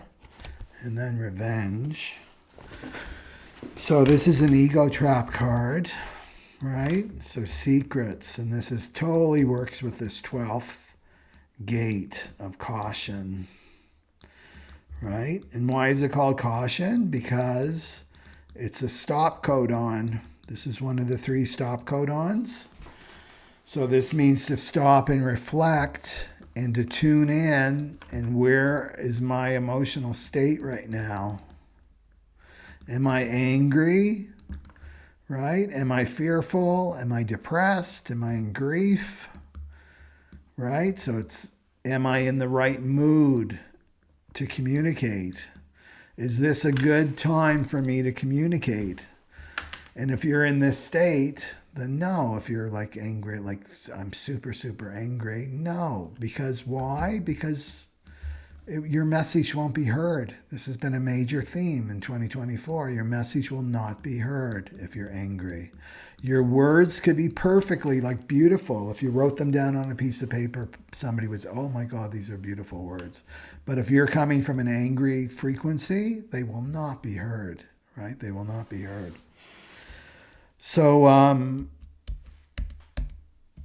right? So this is purification of your communication, the purification of your communication with that 12. And so this is secrets, right? So this is vanity. It's the shadow of vanity. And so this ego, right? These are the symptoms of this shadow pattern, which I talked about. Look, you can go back to the beginning and watch it. I have to remain secret and silent with others, right? Not give them ammunition, revenge to use against me. This is the ego. And what is the ego doing? It's separating you from others. Because you can think, well, nobody's going to know if I keep a secret. We can feel each other now, right? With the solar plexus mutation, we're going to be able to feel each other. Our awareness is going to be moving away, like expanding beyond our physical form. We're going to feel each other. And if you're an empath now and sensitive, you know when somebody's keeping a secret. You can feel it. Like they're not saying something. What are they not saying? Right? What are they holding back? They got a wall up. I don't trust them. Right? And remember that our economy, I'm going to be doing an online retreat just on money and the material based on like astrology and human design and some other things that I've studied, is this new age of Aquarius is about trusting one another. And we're seeing that now. You know, you go to buy something, you're checking the labels. You're going on their website. They're like, what's this company all about? Right? Trust is going to become really, really important for people because we've been misled for so long, you know? So building trust with one another is going to be really, really key in the future, right? So generators, your ego is the one that's telling you to keep secrets. So where are you keeping secrets, right? And I just did, I rolled the die for you too, and I got 3, and that's the 3rd house. So generators have to look at their communication, how they communicate. They need to look at, are they listening to that ego, that voice in their head? Or are they listening to their heart, right? The voice in their head or their heart. So this is all about their communication style here. And I would go back, if you want to go really, really deeper, this full moon, because this is about letting go, is to go back to your childhood. Go back to your early childhood development. That's 3rd house. That would be like your school system, like your early educational system, like elementary school. I would go back there and uncover this not self that says that you need to keep secrets, that it's not safe for you to keep secrets. Because what love secrets is shadow. Shadows love secrets. They thrive in the dark, right? So even healing, like it's so healing just to be visible, right? Visible in your heart, right? With someone you trust, right? Showing your vulnerability. This is so healing. And this is how we can really heal each other. Just being witness to somebody's vulnerability, witness to somebody being their authentic self and speaking from their heart for the first time. You know, I've listened to people and they, grown woman, like in her 40s, the 30s, right? And they're speaking and I know that I'm supposed to listen. I'm supposed to listen to them, and they're not used to being heard from their authentic self. And they sound like little children at first, right? I'm not judging, but that's just this vulnerability to just provide somebody the space so that they can speak from their heart. It's an honor for me, right? To be able to listen to people in that way, like to really allow them to speak.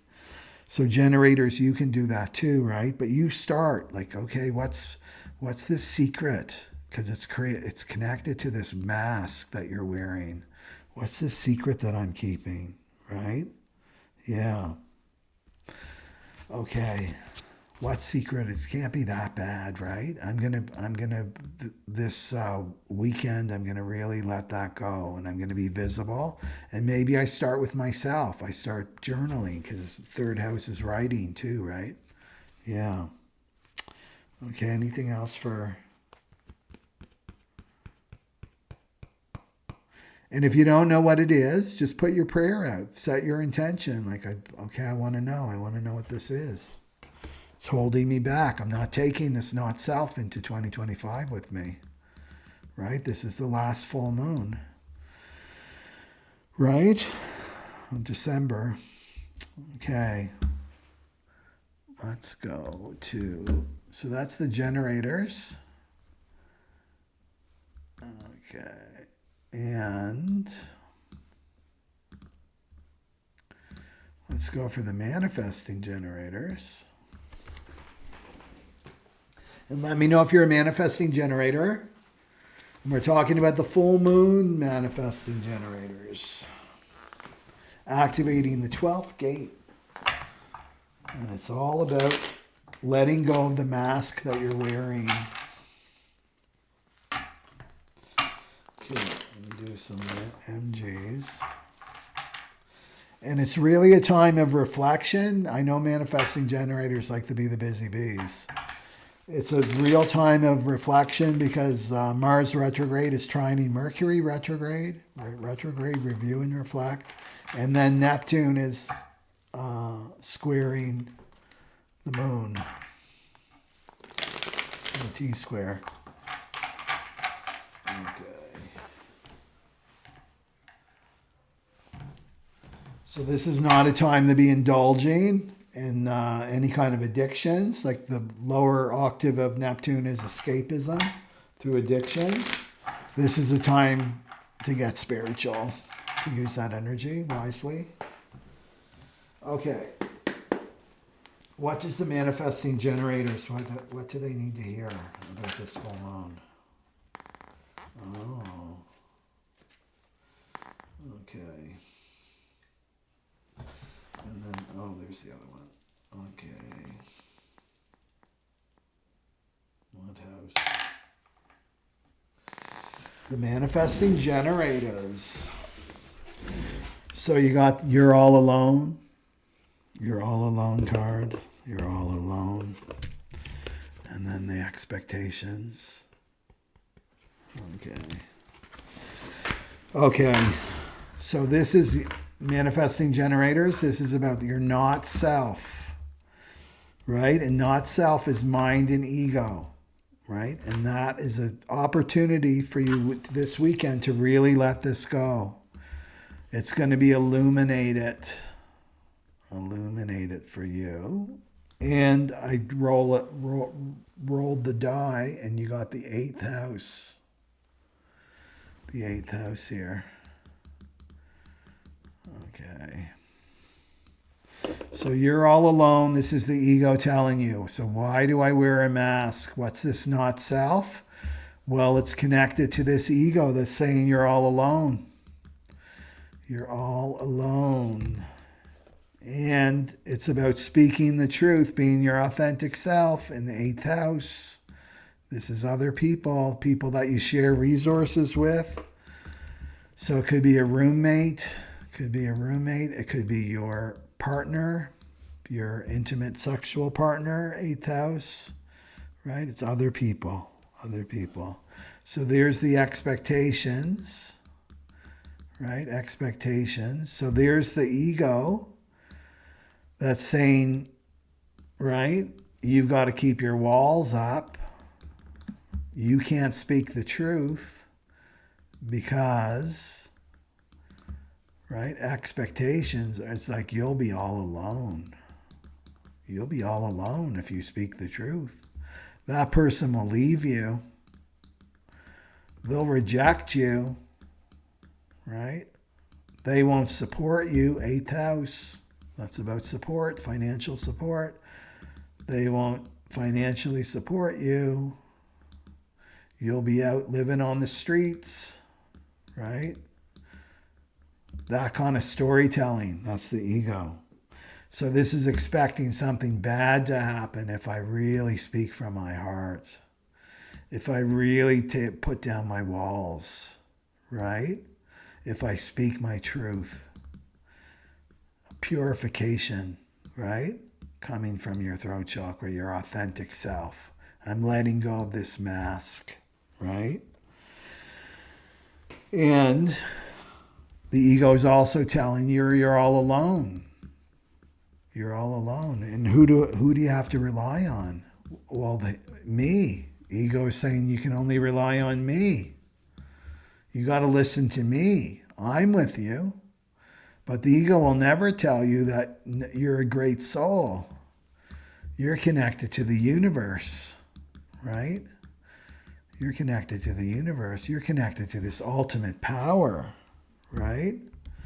So eighth house, to me, manifesting generator says that you've got an opportunity to go through great healing this weekend, a great transformation. And it's like, who am I without this mask that I've been wearing? Who am I without this mask? Who am I with this not self gone? Who am I, right? This is the purity. You're embracing the purity of your heart. You're tapping in, you're aligned to a greater power than you, right? The eighth house is power beyond your control. This is transformation, huge transformation.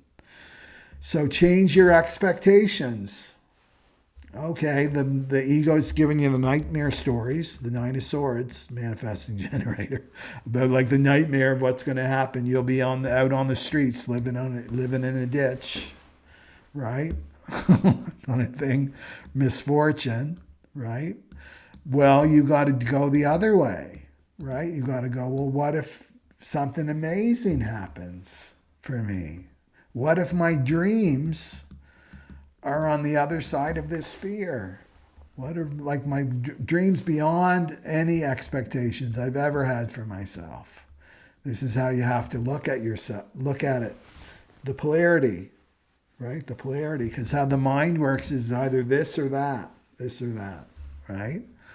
So look at it like that. Yeah. But laugh at that ego, especially if you're in this Nine of Swords. This is the mind. The mind has no power. Look at the mind, even the human design chart. It's not connected to any motors. It's got no power. The mind has no power.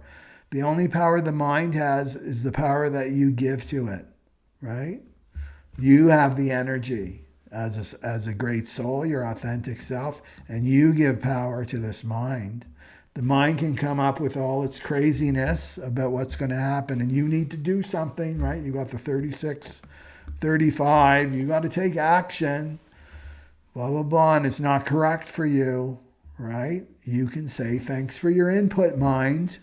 But no, I'm not acting from this fear-based place. I'm going to trust that if I'm in truth, that I'm aligned with a higher, greater power than you that's running this whole world, this whole universe, right? And it's called love, right? Love's not an emotion, it's a frequency. It's a powerful frequency.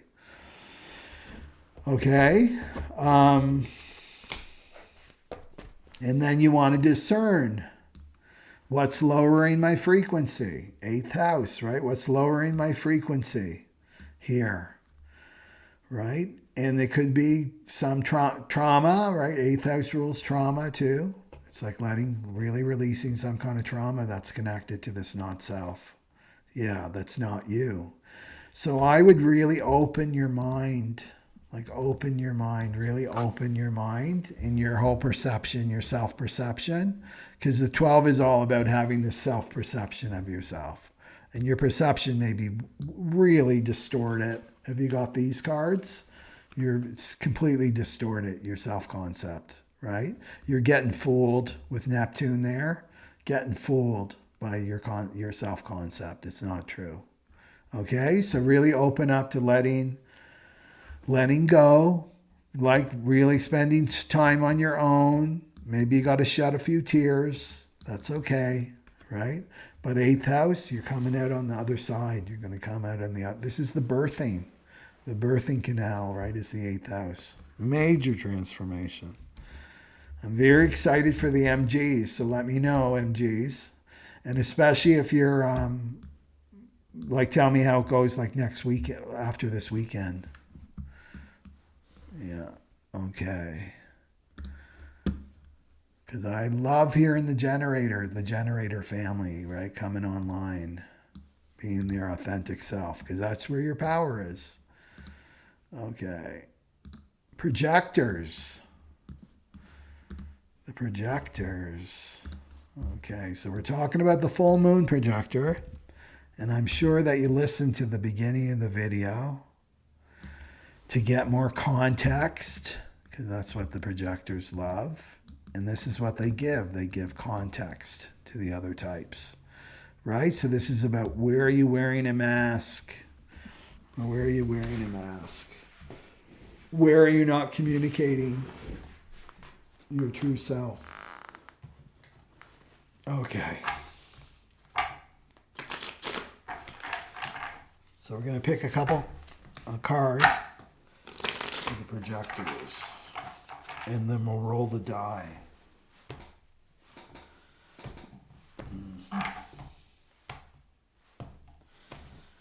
Okay. What do our projector friends need to know? What do our projector friends need to know? What do our projector friends need to know? What do our projector friends need to know?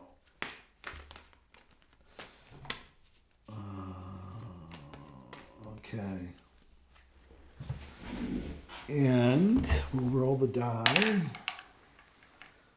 We got the 10th house. Okay. Okay, so for the projectors, we got the Who's Your Daddy card. Who's your daddy? And then groupthink. The groupthink card too.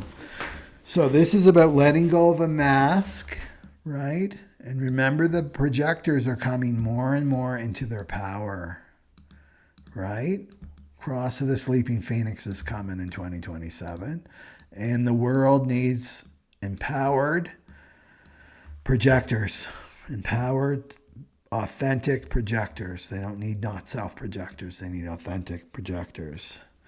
So, in its 10th house, right? So right away I'm thinking soul purpose. Your soul purpose. And our projectors aligned with their soul purpose. Have you found a system that you love, right? So projectors are not here to work. They're here to study, and then they're here to guide other types, right? So they've been naturally gifted with being able to take in massive amounts of information, and they've been gifted to see patterns. They've been gifted to see the authentic self of the other, right? Their focused and absorbing aura goes like a laser beam right into that G center for the projectors. So they've been gifted with a lot, but we've been living in a not self world for a long time. And the projectors are like the babies of the family. They didn't come in until 1787 with the discovery of Uranus, right? They're the babies of all the types. So they're really, really new, right? And even Ra said, I don't know what to do with these projectors. He didn't understand them because it's like the 6 lines. He said the same thing. 6-line profiles. I don't know. We're going to have to see in the future, because the 6 lines will let us know. It's like the projectors will let us know in the future. So for you, it's about really trusting and valuing yourself, right? And yes, maybe you're not valued right now, but you will be, right? You will be. And you won't be able to hide, right? The projectors can never hide. Right? Everybody knows when a projector is in a room, even if they can't articulate it. So who's your daddy is like, this is the Lover's card. Choice. Am I going to choose my ego, or am I going to choose my soul? Right? Am I going to choose my ego or choose my soul here? So if we bring it back to strategy, I'm waiting to be recognized, right? And then I'm invited. But I approach human design from a spiritual perspective, right? So you don't want to be so dependent on the external as your authority, and that can happen, right? If I'm waiting for them to recognize me and I'm waiting for them to invite me and it's all about the external, you want to be aligned with your internal so that you will know when you're recognized, because it could be really, really subtle. The recognition could be really, really subtle with people, right? The invitation could be really, really subtle, right? So this means to stay in the internal, your internal self. That's where your power is. So this is the dark night of the soul, right? Letting go. So the dark night of the soul, similar to the manifesting generator, right? With the 8th house, that's like a dark night of the soul card. Or house, I mean.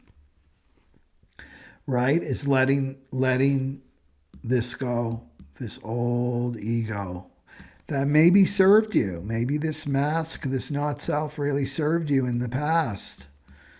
Helped you get the job, right? Helped keep you alive, keep the lights on, right? Helped you feed yourself, clothe yourself and stuff, right?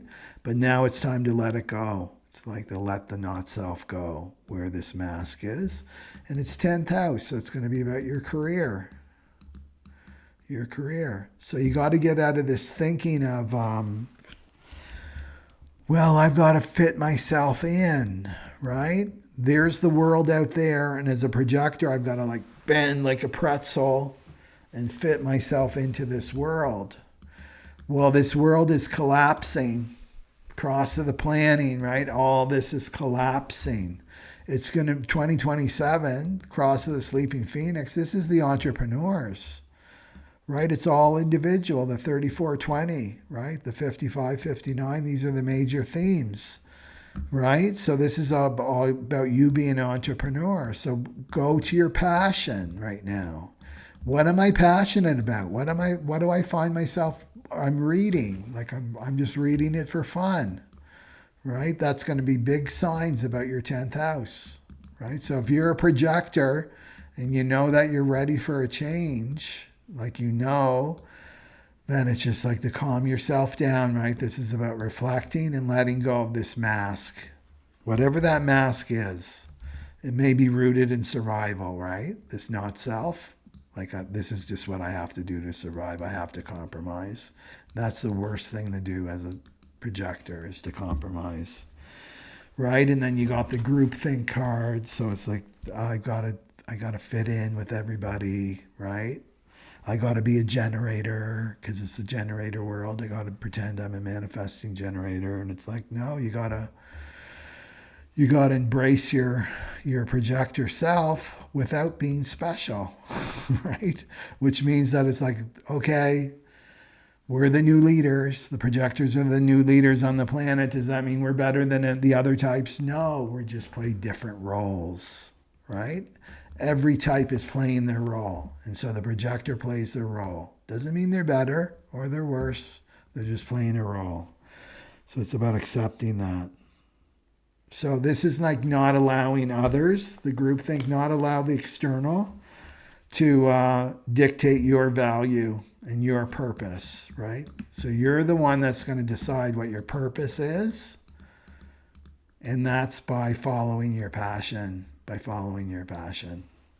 right? And by helping people, because you love to help people when recognized and invited, of course. Yeah. Okay.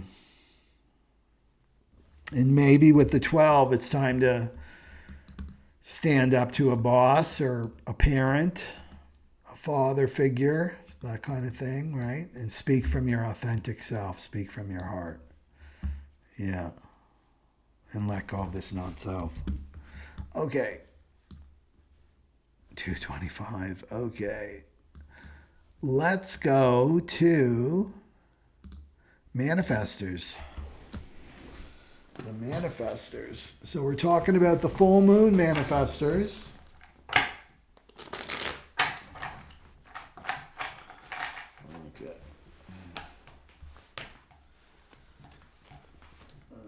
What do we have for the manifestors? So this is about letting go of a not-self manifestor. I think you got this before. In the 6th house. So this is about work, right? It's the I don't understand. This is the ego, what the ego is telling you. So manifestors, this is about you. Because how the strategy of the manifestor, right, is they get the divine download, right? And then they inform, which they share, and then they take steps to initiate, and then they initiate. That's the steps. So again, the ego stepping in, you're getting the DD, and then the ego steps in. It's like, I don't understand, right? I don't understand how that works, right? So the 12 here, this is vanity, right? So this would be like, this is a self-concept, it's self-importance. So this is what's talking. I don't understand that. How is that going to work? Right? And this cuts you off right there. You don't get to inform and you don't get to initiate. And therefore you don't do your purpose. Right? So this to me is like to stop. Right? It's to stop this in its tracks. And it's like, it's not my job to understand. It's not my job to understand and have all this figured out, right? This is the not self. Maybe you have a not self that I've got to look like I have it all together and in control. And if I can't look weak. If I say things like, well, I'm just surrendering to the process. I don't know what's going to happen. I'm just following the steps, right? The steps of the divine. Right? So you want to look at that. And it's in the 6th house. So that's about your work. It's going to be about your work, your workplace. Your workplace here. So it takes place there. And, yeah. What was I going to say with that? Yeah. So one of my favorite mantras is I know that I don't know. I know that I don't know. And we've got to get used to this new paradigm, right? In this new age. I know that I don't know. I'm just open, right? I'm in the moment. So I want you to do this, like let go of this old identity, right? That I don't understand, this old self.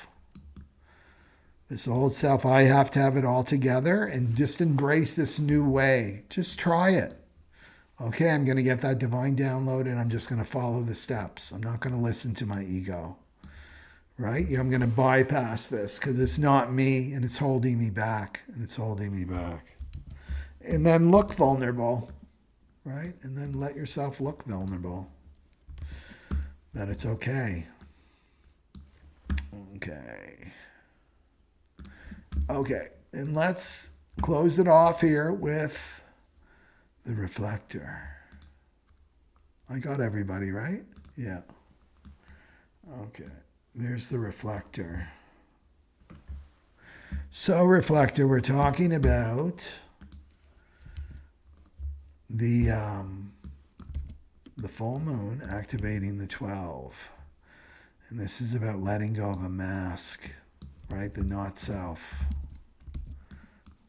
Okay.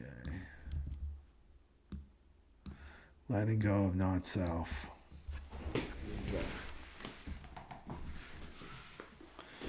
And it's in the 12, which is a major theme of 2024. And this is the full moon in the 12th. So it's letting go of something. It's letting go of that not self that doesn't want to, that wants to communicate lies, right? That wants to keep that mask on you. Once you're hidden, you're going to let that go with the 12. Okay. What does the reflector need to hear? What does the reflector need to hear?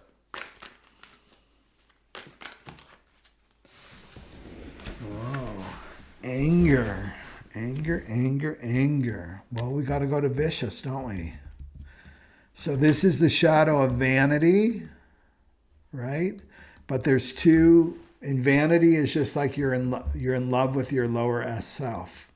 This is the ego. In love with your lower S self, your little S self, right? That's vanity. And it's keeping you from your authenticity. And your authenticity is where your power is, right? So we've been in a huge lesson in 2024 because the moon was in this position when the sun moved into the 41st gate, right? So this is all about communication. It's all about communication. So vanity, right, has two versions. It's got the snob version, which is because it's about communication. Well, I'm not going to communicate. I'm going to judge inside that I'm better. I'm superior than everybody else. And then you've got the other version, which is vicious. And this is lashing out, right? It's lashing out in anger. It's being angry at people, right? Angry at people that they're less than, right? They're less than. So anger in this version here, it's going to bring up, I didn't roll the die. 12th house. Okay. And it's in the 12th house. Yeah. Okay. Maybe because it's a house of isolation, reflectors. You may be having some anger come up about this. Because remember that the reflector is all about finding their soul tribe, right? They belong in groups of people. That's where they thrive. But groups of people that are aligned with them, right? So this is where you're changeable. As a reflector, you should never be the same. If you have somebody in your life saying, "Oh, I love that you're always the same," right? You're like that steady mountain. You never change. They're not you. They're not your people, right?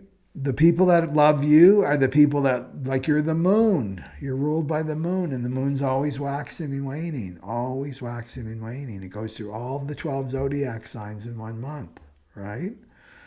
So maybe you felt isolated, right? Isolated. This is past life stuff too. Past life stuff. Maybe anger's coming up and you don't know why it's coming up. This is 12th house healing. It's coming up from your past lives, right? So what would I say about that? Maybe you are in an angry environment. Remember, you're a reflector, so you're going to reflect back this anger. So maybe you're feeling you're in like an isolation